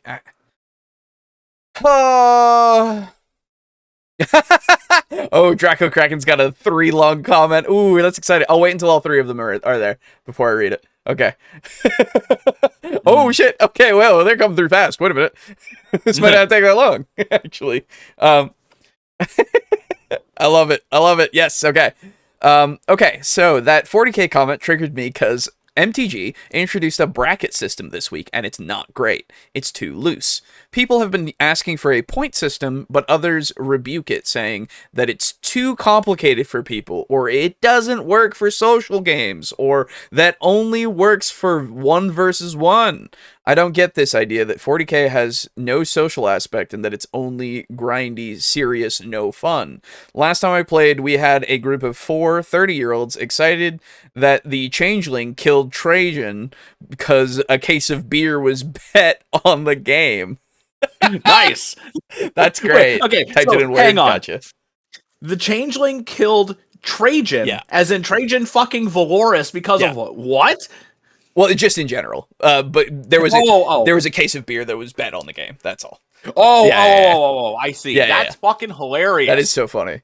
But yeah, I agree with you. It's so annoying. People don't seem to understand that 40k is social. Like anything is a social thing. Anything is really, because guess what? You and I are people. That's crazy. We are. And we get to do things together, and then hey, guess what? That encourages us to talk. Whoa! And then form this little group, you know? Why are you being Sonic occasionally? With the, whoa!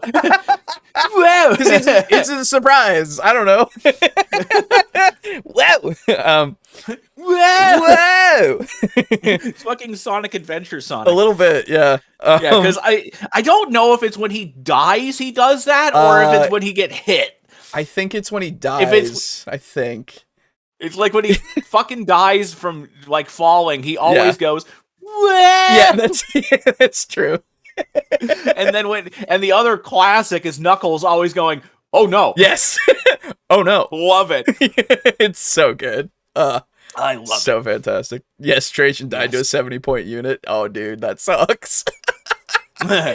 But still, I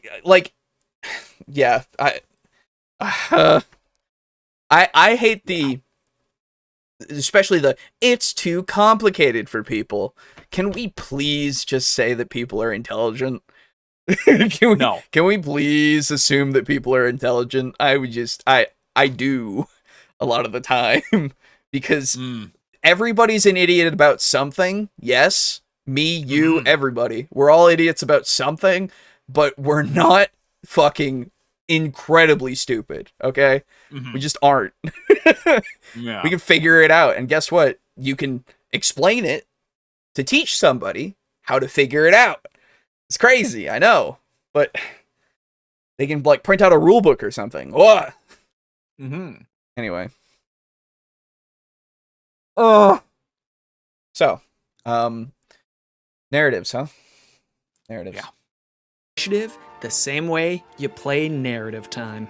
Narrative time typically uses the 3DR system. DDR. That is, the GM describes what's going on, so players can figure out what to do. Then the players describe what they want to happen, their intentions, and to do so, then they must roll the dice. Then the GM describes what happens, and so on and so forth, repeating it. DDDR. Describe, describe, dice repeat, describe, describe, dice repeat. It's the age-old system that works wonderfully. Can I just say that your writing combat should be no different, and it is not different than this. It just, the only thing that we've done differently is put people in turn orders. But guess what? Even in this, you're putting people in a turn order. Yeah. Who's going to do something first? You have to determine that. And guess what? An easy way to do that is you have a stat that's called initiative, and then you roll a dice and then add it to it, and then tally up who goes when. No way. And then everybody's in turn order, and then guess what happens? You describe what you want to do, and then the GM says, hey, well then could you roll me a die for that? And then you roll a die for that, and if you hit, you get to roll some more dice. I understand. I get it. I get that you don't want it to take so long. That's really the point, is that you don't want your combat to take so long. That's what you want.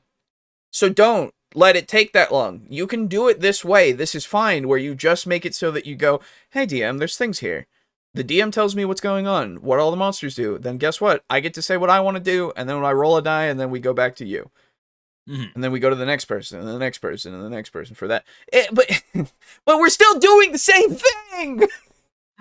We can just do it in a way that now it's just like the DM just goes, this is when I feel like I want the monster to die. It makes more sense for right now. Which is fine. That's fine to do it. Boo did it for Devils and Dice. And it worked out perfectly for some of the combats that we've used it for.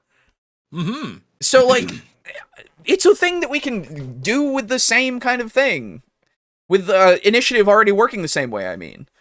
Like, just be narrative in your descriptions of what you're doing in combat. And guess what? You're role-playing. It's crazy! You can make it so that like, there's no restriction necessarily that you can't talk while you're fucking doing stuff in combat. You know? Like, yeah, it's 6-second rounds. Whatever. Who cares? Fucking have them do a soliloquy while they, like, are fucking stabbing at a guy, okay? I don't care. Dude. Be anime. Be anime if you want to be, alright? Have a full fucking conversation as you're getting punched. Exactly. Go full JoJo, dude. Yeah, if you want to do it that way, You know? I'm telling you to do it. Just do it! Christ. Oh, God. Why did he sound seductive the first time he said R? Anybody else hear that? I wasn't paying attention, but I don't know. It's the tone. Well, I don't usually think I'm incredibly stupid, but sometimes. Does this guy do business conferences? Let me describe our new system. Don't worry, you've been doing it all along. Yeah, exactly. Right, for fuck's sake. I know. This is so the only thing we're doing here, right? Anime Pro Tag Time is great. Sometimes. Yes. But I'm gonna fucking blow up Namek in 5 minutes. 20 episodes later. Exactly. But it's really funny to me that this is what's being described as the system that we use for narrative stuff, when again, it's just gamified a little bit when we're doing it for combat. It is the same thing, just with a few more steps here to determine how long it takes to get through it. And again, if you take away some of that stuff of like the hit points and the attack rolls, like, or damage rolls, really, and the attack rolls if you want to, and just say, I hit, oh, you hit, you do such and such. But it's like, at that point, how arbitrary do you want it to be? Because the dice are there to make it so that it is more tense in certain instances, and the fact that you can have failure be a part of it. Like, the failure being a part of it is pretty important, at least to me. Yeah, and then how do you dictate that? Like, what? I'm fine if you are trusting in your DM to say, okay, so you fail this time, and for it to be fine, then that's great, you know? I guess we'll find out more about it, but, like, I just, how do you arbitrate this? That's all I want to know. Yeah, because, like, I feel like, so we have a pretty crazy good group dynamic. Yeah. I feel like even we wouldn't be able to get away with something like that. I wouldn't want to, because I wouldn't want to feel like I'm taking something away from you guys when a dice roll was involved, you know? Because, like, I shouldn't just be there saying, oh yeah, you do it, when you're trying to do something, like, incredibly hard, and then, you know, somebody else tries to do something incredibly hard, and I say, nah, you don't fucking do it. No, you don't do it. Let's, like... well, why? Yeah, you just don't. It just doesn't make sense that you would do it right now. It's like, why? Look, trust me, bro. Trust me, bro. Exactly. Right? I don't know. It just, and again, we don't have this issue that these things take a long time because we still have that idea that that we are role playing the whole time. Yes. Like, we're like, and part of the game, if it becomes game time in the sense of we're just doing the game stuff, that's also fine. Yeah. Like, it's just it's a part of the story, right? And what happens because of this other game, quote unquote, is going to affect the story. Mm-hmm. If somebody like gets hurt really bad and like really needs to get the fuck out of there, well, guess what? Whoa, that came because everybody was fighting. And guess what? At that point, it's like, well, we wanted to go into the fucking cave more, but actually, let's get the fuck out of here and get better so that we don't die. You know, like, I can see the Matrix, man. It's just like everything can happen in these instances. And yeah, you can do it in a different way and everything. But like, I do the thing. No, you don't. Player slips the DM $100. Okay, now you do the thing. Exactly. Yeah, oh my god, yeah, dude. Exactly. It's like that fucking, when I did that whole fucking thing of, so how much? Yeah. Like, you want a success? Fucking, how much you want it? Yeah, exactly. Exactly. I remember that. Yeah. So because it was a great fucking meme. It is. It's funny. All right. I need to know how this is a thing because otherwise I'm just speculating a bunch now. So it's just like, tell me how you want this to be different in a way that isn't something that I don't know. Mm-hmm. Or that is something that I don't know, excuse me. Because I want to know this in a different way.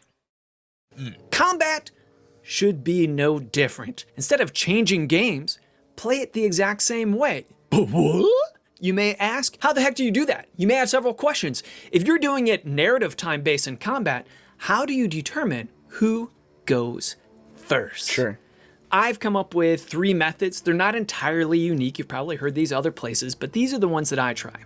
My number 1 choice is round robin. Sure. You simply go clockwise around the table, asking one player after the other, what do you want to do? You've probably done this in your narrative time. You've done it in your social encounters. You've done it during puzzle encounters, trap encounters, and you can do it in your violent encounters. The difference is you want to rush the players to simulate that combat adrenaline rush. Quickly, what do you want to do, Nurile? Answer! And if Nurile can't answer within a reasonable amount of time, then you simply pass to the next player. What do you want to do, Lindsay? What do you want to do, Isaac? So, we've talked about the time limit thing before to death. Yep. At least it's not him saying... It's him saying a reasonable amount of time, which could mean... And I'm going to give him the benefit of the doubt, right? I'm going to be as charitable as possible. Like, 5 minutes, maybe, like as much time as it makes sense that somebody could make a decision effectively. Fine. Good. If that works for you, do it, right? It's not you have 5 fucking seconds because I'm putting my fingers down in front of you and get fucked, right? It's not that. Right. I just love the idea of that. It's like, tell me what you got to do. You got 5 seconds. Go. 1, 2, 3. You fucking no. You don't get a fucking turn. Just be really funny. Yeah, exactly. Right. Like, no, I'm not gonna do it actually like fucking Guy suggests. Right. But anyway. So this is absolutely a way to do it. I'm fine with that. You go between people and all that kind of stuff. Whatever, all that kind of shit. As long as you're not a shitbag about it, that's fine. Yes. Right. I was convinced he was drawing a middle finger before it became a table. Also, time turns. Yes. Yeah. Yeah, so the rushing people thing, I get it. I get the idea of it, excuse me, but I don't like it because of that aspect. Because, yes, we are simulating a combat scenario, but we are not in a combat scenario. It is okay for people to take a little bit more time because, as we've said many a time, the battlefield could be changing dynamically every turn, potentially, and fuck with what you're trying to do. Now, I wouldn't necessarily do it that much in this method, because it seems like it's just, I go, then you, then you, then you, then you, then me as the DM again, then you, then you, then you, then right? Like, not everything is going to change as much. It might for enemies being alive and such potentially, but other than that, right? Yeah. So yeah, a Matrix game with separate gameplay mechanics in/out of VR would be wild. Yes, that would be sick. It's cyberpunk. Yeah. Except we actually put on our headset. That would be so cool, actually. Yeah, dude. Just keep the JRPG protects away from me. We do anime protect stuff. Can I be Vegeta? Yes, absolutely. Oh Christ! Please don't. You're gonna get everybody killed many times. Yes. Yeah. And your fucking barrage shit is never gonna work. Why would you want that? It's never gonna it work. never does. And I would So make sure that it never did. It's so funny. great. Hey, Locomotion. Just tossing the player into the deep end would be very stressful. Well, yeah, that's also true. Like, it just, I don't know. It's, again, doing the round robin in general is fine. Doing a time turn, if you're doing it reasonably, is fine. But let's just, be reasonable with it. Be open to people saying, I don't have enough time, man. And if they can't think of anything, you pass and you come back to them once everyone else is gone. If they pass twice, you just have them Okay, that's good at least. That's much better. That's much better. Good. You can give them the chance at the end. Very good. frozen in stupefied fear. Now, because of this, you may find that your players may want to adjust seating order, putting the quick thinking player immediately to the GM's right. After all. Or you could just make it so that they go in a specific order. Whoa. Like, whoa. What if we just have him go first, and then I go, and then he goes, and then she goes, and then, Yeah, like, wouldn't that be nice? Whoa. Whoa. Yeah. Whoa. Uh-oh. I don't want to have to fucking stand up and get a chair, like a different chair, and move my drink, exactly. and all that shit. This is where all my shit is. I'm going to sit here, thank you. Yeah. This is your method time. is causing more inconvenience than it's solving. With that bit, yes. Not tea time. Another method I like is the hourglass method. All right, you all have 30 seconds to determine what you want to do before you get your asses kicked. And therefore you whip out this hourglass and they have to decide quickly as the sand's going down. But you may say, but what if we need more descriptions? Well, that's when the GM tilts the hourglass on its side, essentially pausing time, therefore allowing players to ask questions without penalty. Is there a box I can hide behind? And the third and last one. Yeah, I mean that's also fine if you do it if you want to do it that way. Like, I just I don't know. I just want to give them the time that they need. Yeah. I feel like it could just be, however much time they need to take with it, right? You got 30 seconds to pull out, or you lose, boy. True.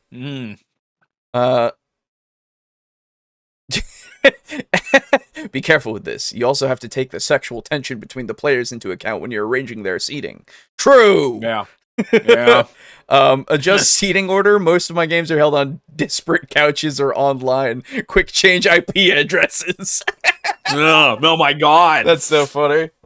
Yes. But yeah, no, exactly. Like, I have to change my name in Discord so that I get put above somebody else, because it goes alphabetically. Fuck that, right? If you stop the hourglass, why use it? Yeah, well, right? Like, so, like, I get it to be like, okay, guys, you have this like, I would use it as a gimmick, right? As like, this is a thing that's happening in this thing. Like, Aiden was talking about how his dungeon he had timed because that was the gimmick of the dungeon. It was timed, right? But for this, it's like, okay, so you guys are, I don't know, you're in the castle already, and somebody has just noticed you and run off. I'm gonna put down this fucking hourglass for 30 seconds. You have that long to figure out what you're gonna do next. Right? Because that's how long it's going to take before you get fucking noticed. Like, everybody gets alerted. right? And then, putting it on its side for the GM description and stuff, sure. Of like, okay, there's a little bit more that you would need to know that would help you and all that kind of stuff, right? But I don't know, again. Just give them the time they need in combat, okay? Yeah, it's going to take a while, but that's fine. A time-themed dungeon with time turns sounds cool. Yeah, exactly. Hourglass laid on its side. Now roll for initiative like a man. Yeah, right? And this is the more complicated one that's more immersive. It's all based upon the battle formation the players are in. Are your players in one straight line with your cowardly wizard in the back of the line? With your Why does he have to be cowardly, dude? Come on. dwarf tank up front? Or do you have some other type of formation that you use? Based upon that, whoever's in the front, they get to go first. So there you go. 3 different methods, all to avoid rolling initiative and to add speed and immersion. But some other questions players may can. But I like how... God damn it. So, to add speed and immersion, I can think of few things more immersion breaking than the fact that my turn in the game is going to be fucking skipped if I can't decide what I want to do based on a physical hourglass in front of me on the table. Yeah. You are now making me focus hard on something that is out of the game. That is true. That is very true. So that is very immersion breaking. For people whose immersion is a big deal, that would destroy it. Yeah. Yeah, I would say so. Oh. Yeah. Again, it doesn't take more than 2 seconds to roll out for the party. Like, and I would have expected a few other alternatives for the monster, quote unquote, or the adversary side, I guess is the word I like to use more so, because it might not be a monster all the time. But like, just like you were saying with groupings and I don't know. Like it makes it so much easier if you basically just are like, hell, you can do this another way too if you want. Have 2 groups: enemies, heroes. Yep, that's it. So that's what he was saying. That's what he was saying with player versus monsters. That was good. He did do that. I must not have been paying much attention. That's I apologize. Kind of zoned out. Yeah, no, you're good. But yeah, no, that's another way to do it, absolutely. And then he was saying that it might devolve into, if they can surprise the thing and get 2 turns and all that. And it's like, well, I mean, it's up to you whether or not you want that to be a thing or not, right? And once you make a ruling on it, you made the ruling, and then they don't get to argue. Or you can just split up the groups a little bit. Yeah, exactly. So it goes monster player. So, like, let's say you've got a party of 4. Yeah. The 2 fastest go, and then the 2 slowest go. Yeah. You can base it on dex or something, or the initiative skill if they have it. Yeah, you could do so many different things to do initiative. It boggles the mind what you could do, right? There's so, like, it's almost infinite, I would say. And you know what's crazy? You could also do it normally. Yeah. It's true. Again, the main problem that this person has with combat isn't initiative, it's the amount of time it takes to get through the combat section. Yeah. That's what they're really about here. Yeah, and like, dude, I'm sorry. I hate to break this to you, but D&D combat is slow as fuck. It just is. It always is. It always will be. Unless you're doing it the way that you've talked about, where you just narrate and that's it. Which is fine. Again, do it that way, but it's not initiative's fault. Yeah. Initiative is the fastest part of combat. Like, actually. Yeah, it really is. It's a single die roll. It's the fastest fucking part of it. God, you know what the worst part of a long combat is, though, dude? Initiative. Fuck that. No, right? That's God, like not a thing that you ever hear about anything. Nobody ever fucking says that. Because it's initiative. Yeah. Okay, you want to know what my biggest problem with initiative is? Yeah. I actually have a slight problem with initiative. Okay. I think my biggest problem with initiative is that it kind of, like, the way that we play, we play it with a good mix of dice rolling and descriptions. Yes. And when combat is about to happen, you know, like, we're describing, like, the situation, the environs, and how people are acting and moving, and like, oh man, the guy's like got his hand hovering over his gun, or, you know, you pull the thing back on your slingshot and you're like ready to release as soon as you need to. Roll initiative. And now you gotta stop everything. You gotta stop all the nice descriptions. You gotta yank yourself out of the moment and, you know, roll initiative. And then we gotta wait there while we're, you know, getting everything squared away. It's like, okay, you go, then they go, then It's just kind of a interruption that I don't really like. Okay. But that's about it. Sure. I can understand that. I don't find it to be that much. I can get back into the moment pretty quickly myself. Okay. So, like, that's good. Yeah, it's just that's never, like, being immersed is never a problem for me, I guess. Because, because as I said with the other video, I'm always thinking about this game as both in character and a game, right? Yes, that's true. So it's just like, it's always in the back of my head that I will have to roll dice here and there. And then, you know, I'm just working off of the things that my character knows in the moment. So for the character, nothing happened, right? So it never breaks that for me, right? But, yeah, I guess when I'm describing the situations, or having those situations described at me, I'm getting all hyped up and stuff. And I'm like, I'm fully there in the world. For sure. And then when we got to roll initiative, it kind of pulls me out of it. That's I understand that entirely. Yeah, and then, but the thing is, the important part of that is the fact that once it's all done, I'm able to just get right back in. Yeah, for sure. So, that's my biggest problem with initiative, and it's not even something that's an actual big problem. No. Yeah. No, you're right. Yeah, I understand entirely. Yeah, for sure. It's I can follow that for sure.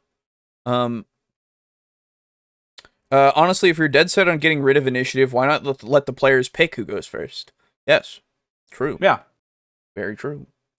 Breaks that circle jerk utopia a bit, isn't it? But yeah, I don't, it's, again, this whole thing is just about the speed of this section of the game, quote unquote, for this person, and I assume the people that he associates with. Which is, that's fair enough to have that as a thing that you don't like as much. May I suggest Vampire? It's quite quick, because guess what? You go, hey, where are you moving to? Everybody, and I mean everybody, including everybody on the field that's not a player, moves at the same time, and then it goes ranged combat, already in progress combat, new combats. That's it. Quick and simple.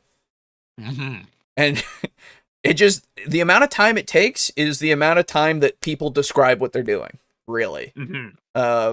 Vampire is fucking great. I love it so much. I will always sing its praises when I can.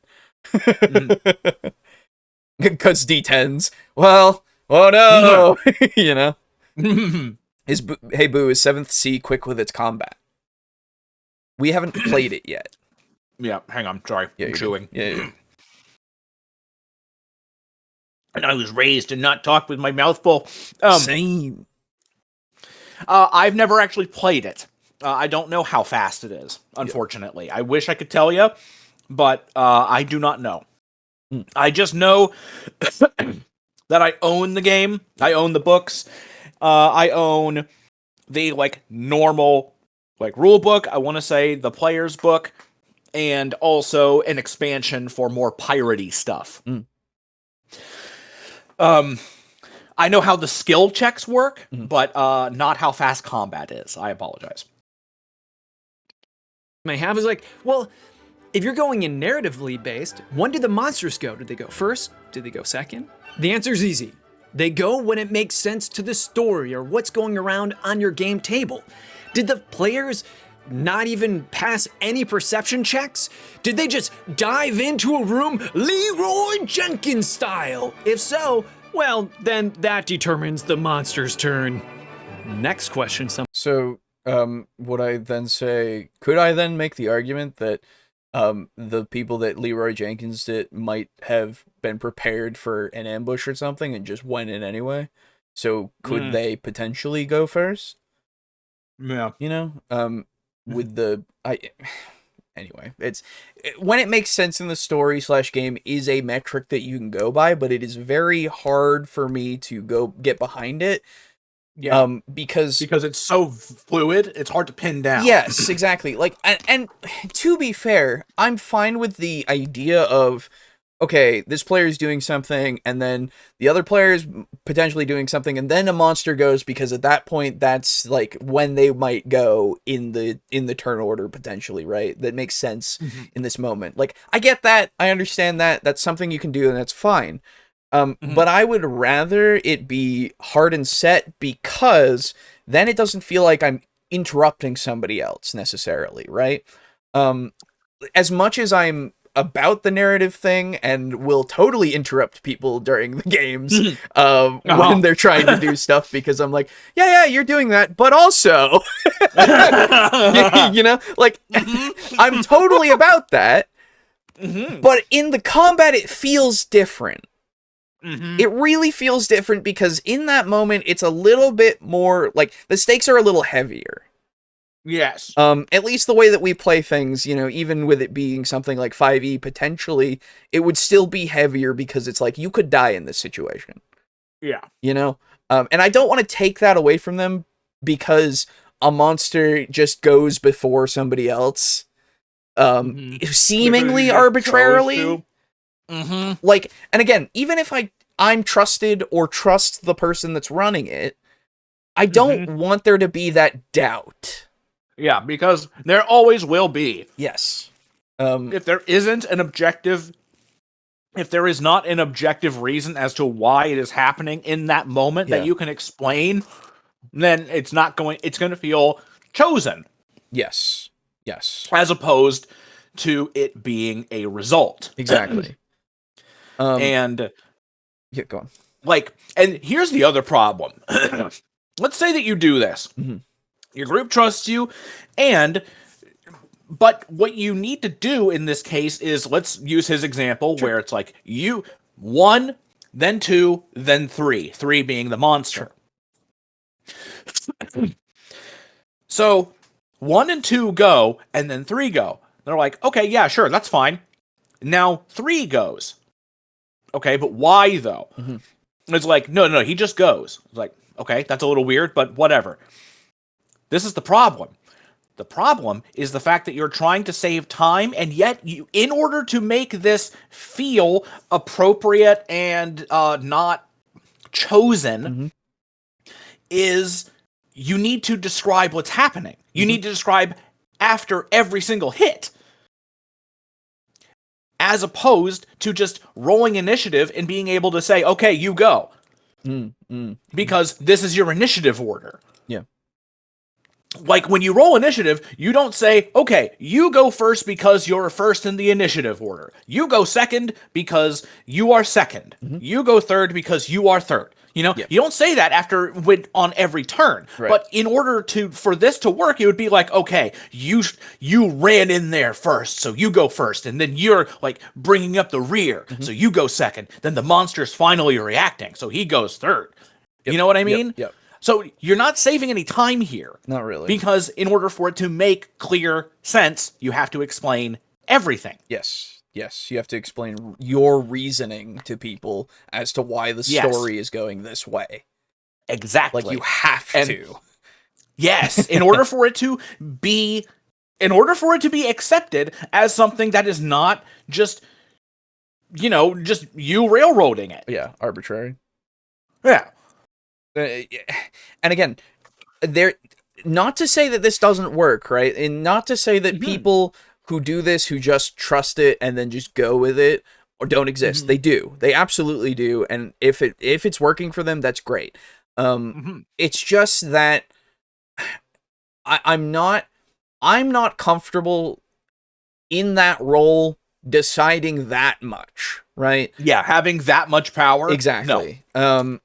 You're dictating the action economy. Exactly, yes. And I feel like the system itself is built in such a way that I don't need to feel like I am actively against the players in that respect. Because I feel like I am a little bit because of the fact that I have to then say, okay, in this moment, this monster goes because that makes more sense to me and to what the situation of the story kind of would dictate, right? This feels better as a narrative moment more so. In the combat that could kill them. Yeah. You know? Like, like, especially, here's the other thing. Oh. So, you are taking the combat where people can die, and you're removing initiative. Yes. Which is a die roll. Yes. And you are deciding arbitrarily when people go. Yes. However, you are not arbitrarily deciding who gets hit and how much damage they take. Yes. Exactly. So you have complete control over initiative, but they do not have any control over whether or not they hit or they fucking deal damage. Yeah. Which is not good. Doesn't feel right. No, it does not. Right. Because now you're taking the combat, which should be more random, because, I mean, you know, it's D&D. I mean, a lot of things are pretty fucking random. And you're making it less random, effectively, really only in favor of kind of nobody. Well, you're trying to be fair about it. That's the thing. And so you have to be favorable to one side or the other here and there. You know, you have to be in order for it to work narratively, right? And at the same time, it's like, well, yeah, they have to succeed, probably, but how much success should they get? And how much failure should I also dole out? Should I put one of them down? Yeah. Because I have a creature go in between two people's turns and just knock the other person out who was going to go? Yeah. You know, like... And who would have been able to go and do stuff had we just done this normally? And, like, maybe in that instance somebody would argue, well, I wouldn't do that. And it's like, okay, but why? Because it wouldn't be fair? Yeah, because now we're talking more about fairness and balance rather than realism. Yeah, exactly. So, like, then it's like, well, then... in order to stop that question, you just utilize the system that lets people go in order. So that everything is decided and fair to the degree that it needs to be. Because again, it's not necessarily quote-unquote fair if you get a nat 1 and the monster gets a nat 20. Not necessarily, but that's kind of part of the game. Yeah, it's like, a gamble every time. We're fucking gambling around here, boys. We're gambling. We love it. We love it. It's great. It's why this game is so addictive. It's gambling. It's at the very essence. Why would you gamble money when you can gamble your life? That's right. Woo, that thrill. Pussy. But like, legitimately, to an extent, it is still like that gamble that you are going for every time. You know, you assure it as much as possible, but that nat 1 could come around. It's a 5%. It is every time. It is a thing, and like the nat 20 could come around on the other side too. It's just it's just what you want to do, right? Yeah. So, yeah, I don't care for this.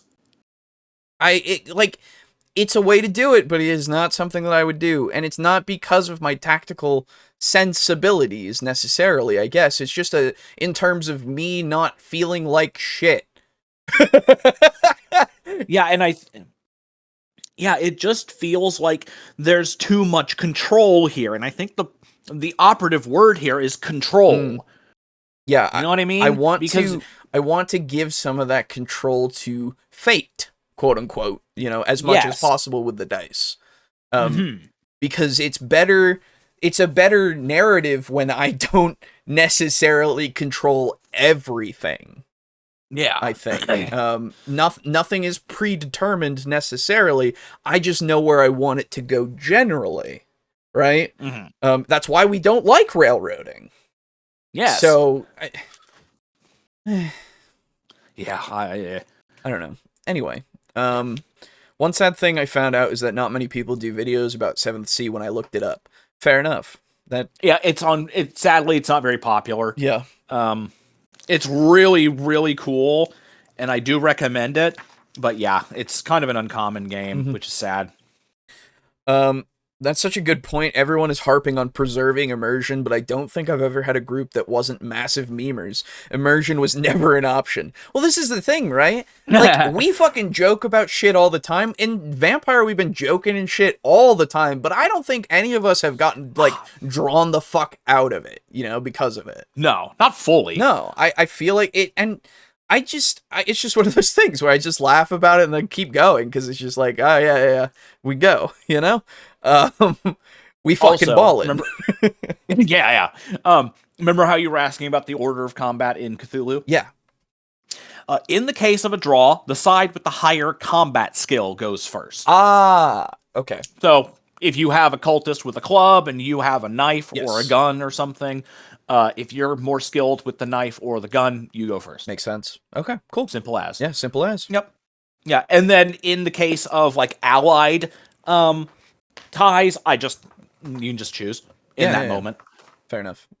And I would say you can do that, like every turn. Yeah, so, like, exactly. It's like, oh, do you want to go this time? Do I want to go this time? Yeah, for sure. You can kind of work it out between yourselves. Yeah. Played Pathfinder with the dudes some time ago. Whole party got wiped to the traps just because my GM got annoyed by our successful 20s that we roll consequently before shit even hit the fan. GMs can be anal about your successes, you know. Like they say, do not play Monopoly with your friends. Well, so that sucks. I'm sorry that happened. Yeah, that does So suck, that's GM versus player mentality, and that's something that we do not want to promote, right? Yes. We never want... the GM is supposed to be a neutral arbiter. Like, sure, they can get annoyed about stuff, but they shouldn't take it out on you in the game. That's stupid. It's absolutely stupid. Hate it.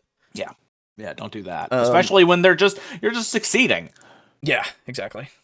The players are supposed to succeed at least to a degree, you know? Yeah. Like sometimes I get disappointed if I make a cool boss and he can't do anything. Exactly. But But it's not the end of the world. Yeah. What if I purchase fast food and disguise it as my own cooking? Deliciously devilish. or delightfully devilish, one might say, indeed.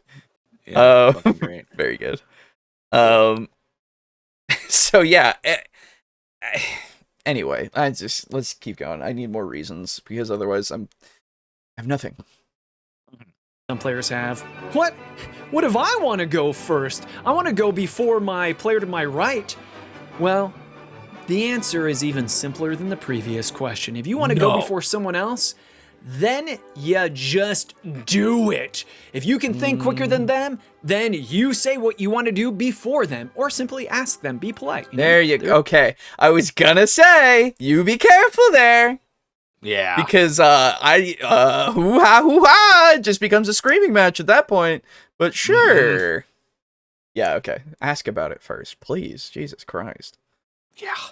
There is this idea of etiquette around the table. Perhaps even more importantly is the concept that all the players are going at once. They may be taking turns telling you what they want to do in that round, but once the DM, the Dungeon Master, the Warden explains what's happening based upon the die rolls, that's happening simultaneously. But here's my favorite question. What if I can't think as quickly as my character? Me, Alan Girding, I'm stupefied when I'm in combat. I'm Bozo the Clown, I'm too excited, I can't think straight. But my character is a smooth operator. This is a classic question. What if my character's charismatic and I'm not? Well, this is where preparation helps. One solution is you want to have prepared standard fight actions that you can just read off. But also, don't forget that everyone's there to help. There's nothing wrong with asking your game master, your dungeon master, hey, I need some help here. My character should do something awesome, but I need some help thinking of what my character would do. And you as a game master and the other players around can give suggestions. This is a collaborative storytelling game experience. Have some fun with it. And don't let this frustrate. It's supposed to simulate that quick, dangerous combat. Yeah, I mean, this is just in general, if you can't think of what you need to do. I've seen it many a time with newer people, of just like, with newer people plus experienced people, of like, oh, dude, I have so much that I don't even know it, and I'm just like, all right, well, so you got a lot of spells here, you know? Like, this does this, this does this, you know, you could do something like that. I mean, you're this far away, you know, you could do something, and like, it's just a thing that it's nice to do as somebody who maybe understands the game a little bit better and is trying to help somebody else with trying to have fun with it. That's just a nice thing to do, and you should do it. As something of just like, and then you just go, don't worry about it. It's cool, man. We're good. Yeah. But chill the fuck out, bro. just chill the fuck out, idiot. God, calm down. Calm down, bitch. Calm down.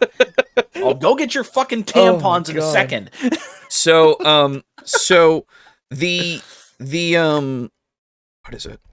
So for something like this happening, though, it can happen a lot fucking more if you're timing these turns. Yeah. You know, it is really, like, analysis paralysis is definitely a thing. And that's even when in groups that have fucking, like, tons of no time. problem doing shit. Exactly. We've had it happen a bunch sometimes. Like, it's just, it's a thing that does happen. But I wouldn't want to put more stress on that necessarily, because it's just like, I want you to have fun, asshole. Fucking have fun. Have fun, Christ. idiot. God. Beat you over the head with this fun.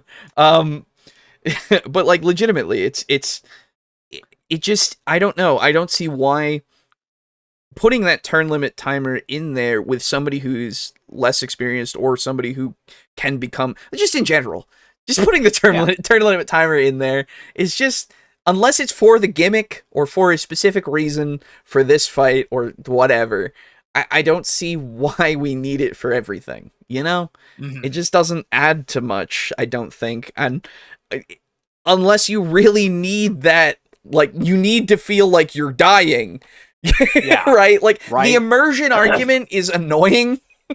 It really is. Because, like, yes, you can become immersed by whatever. That's fine. Do whatever you want to become immersed. That's totally fine. But man, oh man, would I feel so much less immersed if somebody was saying, hey, go, go, go, go, go. Yeah. Because I'm just like, dude, what are we doing here? That's just not what I want to do.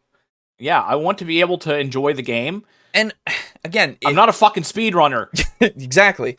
And again, I get it. I'm not the same as other people. If that appeals to you as a person, great, do it. Do as much of it as you want. Do even more of it than I could ever handle. Please. Do it for both of us. Yeah, take it away from me. That's fine. But I don't know. It's not a standard. Sounds like you do know. It's not a standard that I want to set. That's all. I don't know about you. It sounds like you fucking do know. Yeah, well, you know. I know.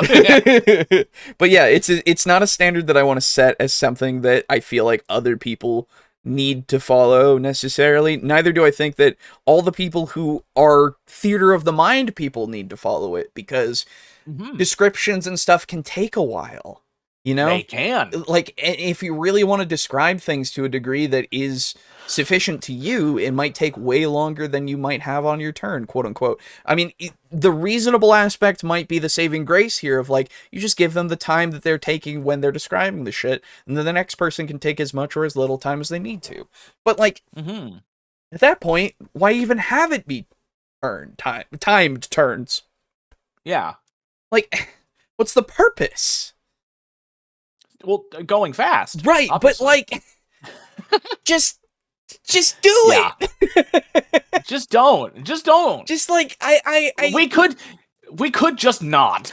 Like, exactly. And, like, if you don't want to engage with this part of the game, just don't. You know?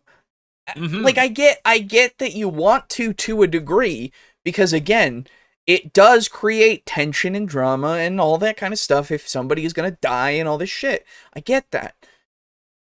But it seems like you're... At what cost? Yeah, you're removing all this other stuff or adding so many things that are going to slow it down even more.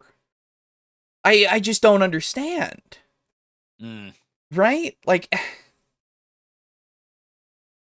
I don't know, it's this constant need for everything to be faster, quote unquote, but it doesn't seem like it's for that purpose, or it doesn't seem to accomplish that purpose to me, whenever we come across these things, because it's just like, it's gonna take time no matter what. You are literally, in this video, you are literally taking away the thing that is the quickest part, replacing it with something else, and then keeping everything the same, basically. Yeah. And I mean, maybe you don't, but then you should have included it in your video, because we're almost done. Yeah. So, like, I have no idea what I'm supposed to think, other than, oh, you still do attack rolls, damage rolls, spell saves, I don't, constitution rolls if somebody's dying, like all of these things, or death saves, excuse me, all of these things at the same time, still, but you will then have to also figure out when somebody's going and when a monster's going, or you have to just, I don't know, like, adjust people's positions in the chairs, potentially? Yeah, that's true. Gotta play fucking musical chairs. Yeah, like, I don't know, you know? And just so you know, if we ever did that, I will beat everybody's ass. I'm an absolute monster at duck, goose. Oh, dude. Fair enough. Or at least I was, Yeah, like, I was gonna 17 say, years it's been a long time since I pulled out the duck, goose action. Yeah, dude. You will not survive. Duck, goose. Lethal edition. Fuck yeah, dude. If you don't get the chair, you're fucking shot. It's a Squid Game. Squid Game. Oh, really? Oh, that would actually be great for a Squid Game kind of thing.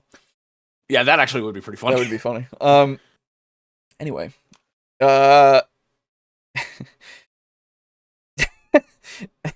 With me drilling your ass for 100 pointless rolls so you can have fun, asshole! That's right. In my experience with writing descriptions take work. They do. Yes. The video is almost done and I learned nothing. Yep. I mean, to be fair, I've learned of a couple of things, of like the round robin shit and all that kind of stuff, which is stuff that I didn't necessarily need, but I know about it now. So yeah, that's kind of the most important part. I didn't need this. Right. That's the thing. Now, will I say that this has helped some people? Potentially, yes. But I don't know. Probably. And I don't think it's the best way to do what is really the goal here, which is to quicken the games. Quicken the combat part of the games. I really don't know if it's really going to help that much. But yeah. I could be wrong. I could be wrong. And I'm perfectly willing to be wrong at this point. That's fine. I see no need for this, at least personally. Yeah, no, I don't either. Even as one of the only people in present that actually has an issue with initiative, I don't see this as necessary. We got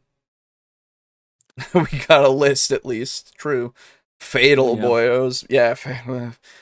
Anyway. But the most important question of all is, which method is best? We've talked about so many different initiative methods. My personal favorite, round robin. But my thorough recommendation is, for all of you, to try every single method of initiative, even if it's in the same game, maybe across different sessions. And then Sorry, but what one is the best, though? Because I know what's your favorite, but what's the best? Because that's what I'm supposed to be here for. Yeah. Like, yeah, I can try them all and find out what's best for me, but I thought the point was for you to tell me what was the best one. Well, you're wrong. Oh, love clickbait! Yep. have your group decide which one do you all like best. And to be fair, I agree. Oh, hey, wait, he said best. To decide which one your group likes best and all that. Yeah, that's the message you should be putting forward. So I guess good that you're doing that. Yeah. You've clickbaited me into finding that out. Good job. Yeah. Because everybody has different tastes, different likes, different opinions. Good. So do what you want. And let me know in the comments below So, which method. Look, I know we tried all these initiative things, but my favorite is still just the normal way. Could we just stick with that? Right, exactly. And the DM's like, oh, but that could be the case. That's the thing. Wouldn't that be funny? That would be great. That would be very good. The other part of being used to forum roleplay is that combat taking hours is nothing to me. I'm used to combat on everything else happening. Combat and everything else happening on end time. Yeah.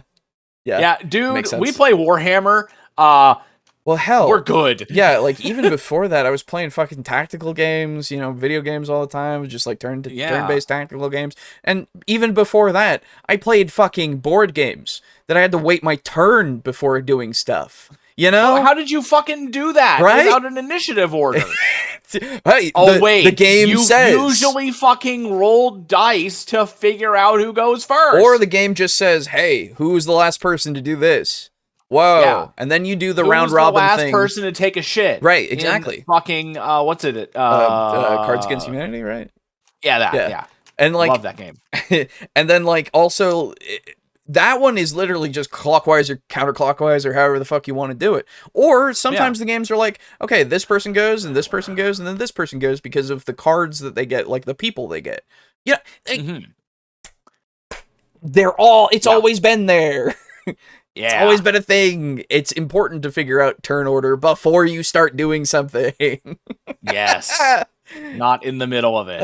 And like a lot of the 3 of those things were like, yeah, you figure it out beforehand. And then one of them was sometimes you just choose when the thing goes in the middle of it. And it's like, that's the one that just is the odd one out. It really is. It's like weirdly antithetical to what you're going for, as far as I know. Anyway, clickbait got us hard this time. I forgot that you fucking ride around a fucking double grenade launcher and autocannon armed Styracosaurus in this game. Oh, is that Turok? It's Turok too. Yeah. I'm going through a city on a fucking gun-toting mounted Styracosaurus. I feel like I'm a lizard man right now, which is incredibly ironic. For sure.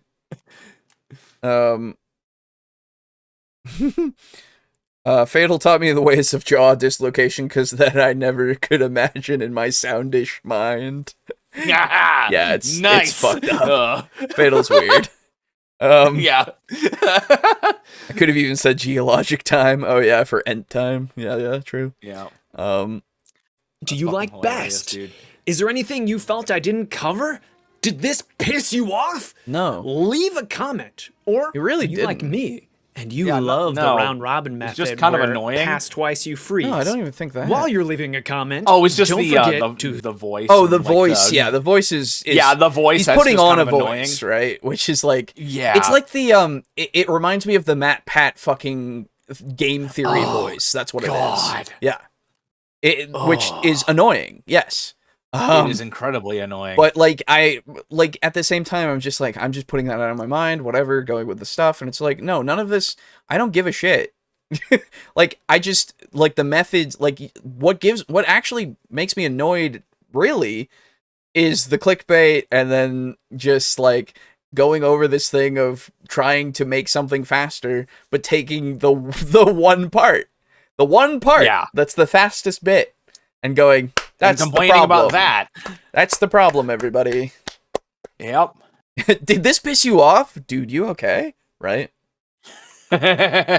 Subscribe or die, share the shit out of this episode, like this video, buy all of our shit on TuesdayNightGames.com, and I hope you all have so much fun using initiative or not, playing a whole bunch of role-playing games.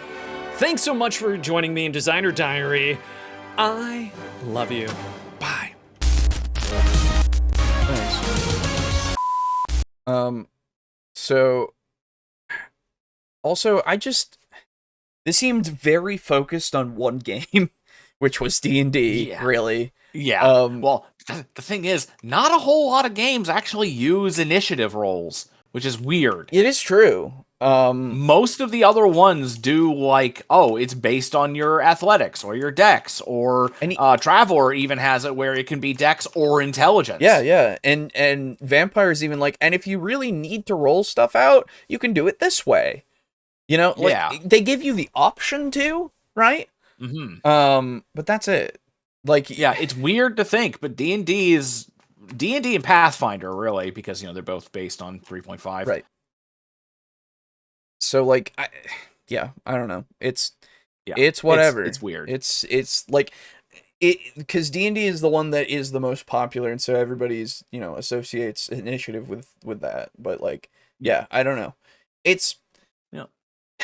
Initiative's fine. We don't need to worry about it too much. If you need to do it in such a way that is like this for your games, do it. Absolutely. Have at it. Don't let anyone stop you. I don't see it being necessary when it isn't really, that is not the there isn't an issue with the combats taking a long time, at least to me.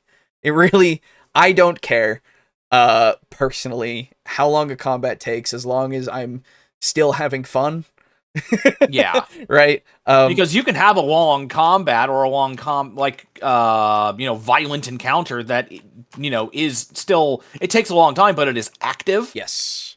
And it's not just like, oh, you swing, and you swing, yes, and you swing. Dynamic combats. Yes. So I remember there was a part in Devils and Dice toward the very, very tail end. There was a duel. And I remember that after the duel, Brogan, who was or known at once, who was the main character in said duel, was like, yo, that was actually like a really good duel, because I had another DM who tried to do something like that, and it was just, you swing, you swing, that's right. You swing. I remember that because I'm like, well, good. I'm glad that it was like fun, because I made it kind of wacky. Yeah. I made it so that I kind of played a bit loosey-goosey with the actual like turn capabilities of people. So one thing that I did was Brogan's character like closed in on the enemy, and then the character that he was fighting like grabbed him by the arm and like threw him back away. And that was just a way to get, distance instead of him, disengaging and running away. Yes. Yep. There's a lot of good stuff. A lot of good stuff in that fight. I really liked the ending too. I thought that was really super cool. Yeah. It went real good. And what was funny was that I actually did it unintentionally. I want to say either that same night or the day after, I posted a clip from an anime where that almost fucking happened. Oh, really? Yes. That's awesome. So it's from Is It Okay to Pick Up Girls in a Dungeon? Oh, okay. Of course, the title is that fucking cumbersome. But I'll give it to you later, but basically the main character gets fucking spiked like 100 feet down onto solid stone by a big fuck off minotaur. Yeah. And it was awesome. Neat. Yeah. But yeah, so I see some stuff of like, was this, does he want to piss you off? And it's like, I don't think so. I think that is literally just bait for the people that might like be pissed off for no reason, really. So that they will comment. It's literally for engagement. That's it. Yeah. That's entirely it, right? Like that's it. I don't mean to be so cynical about it, but I think that is literally it.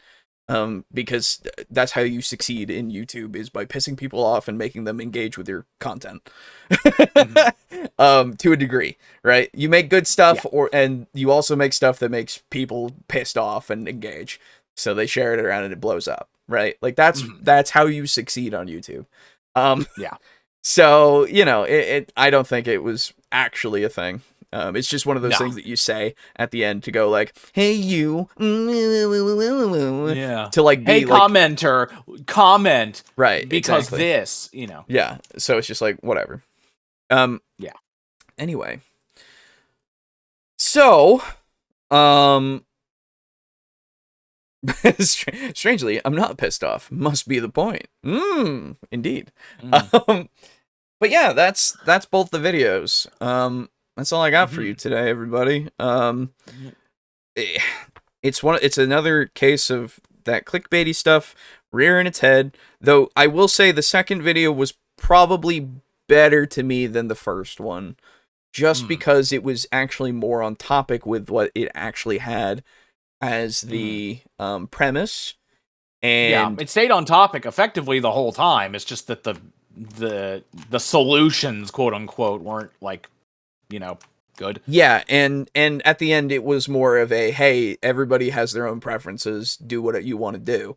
Which, even if that's not necessarily what the title of the thing is, I think that's better to do, to clickbait people into, and try to spread that as the thing, rather than saying that something definitively was the best, right? So a rare instance of the clickbait being used effectively in a clickbaity way. Yes. But either way.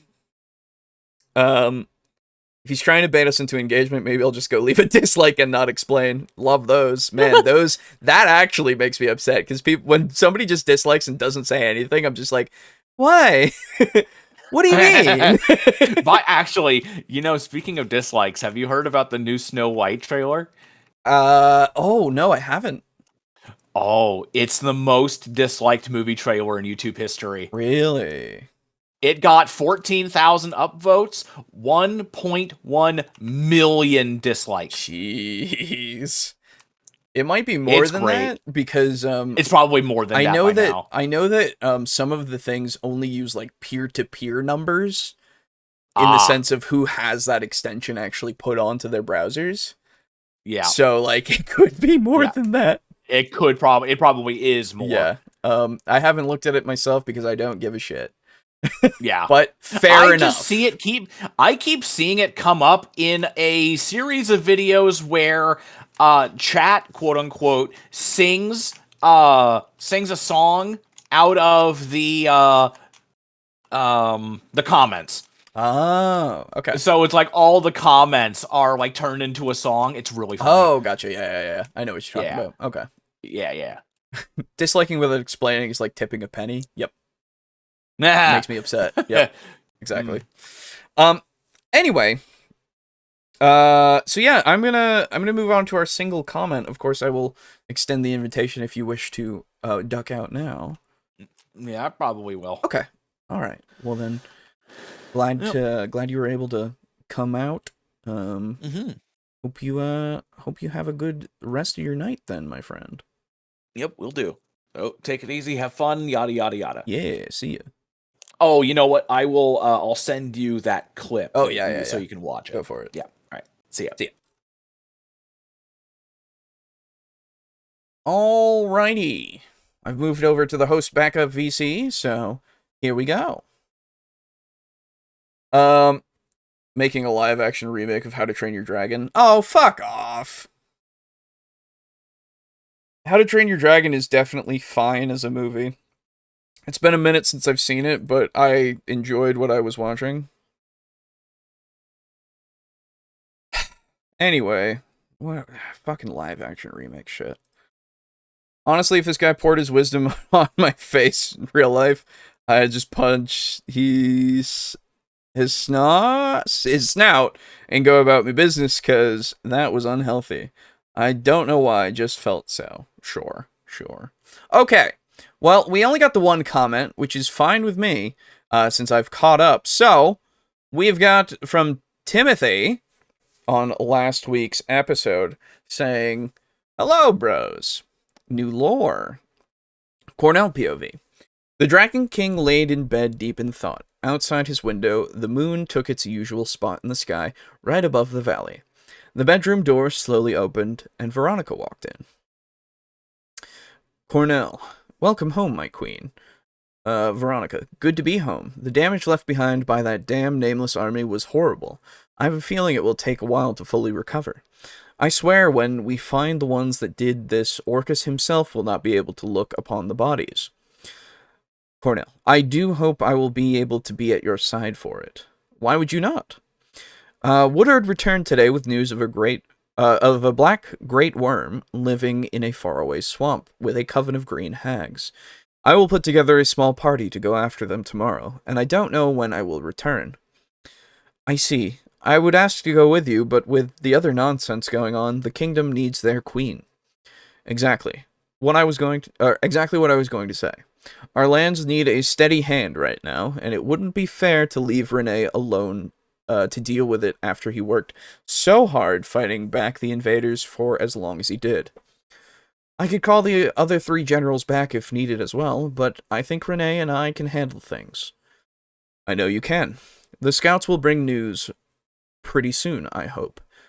Show them the fury of the Moon Valley, my beloved. Cornell took Veronica in his arms. Veronica, and I trust you will bring that great worm soul home, right? Cornell, I promise you that. This one will not get away. Veronica placed her hand on Cornell's chest. My strength is always with you, my king. Do whatever you have to do for victory. The two kissed as they fell onto the bed. That's all I got. Have a nice day. Thank you. Cool. Well, thank you for the comment, as always. If you want to leave a comment to be read at the end of episodes, basically, shows, please do, and we will. Or, I will at least.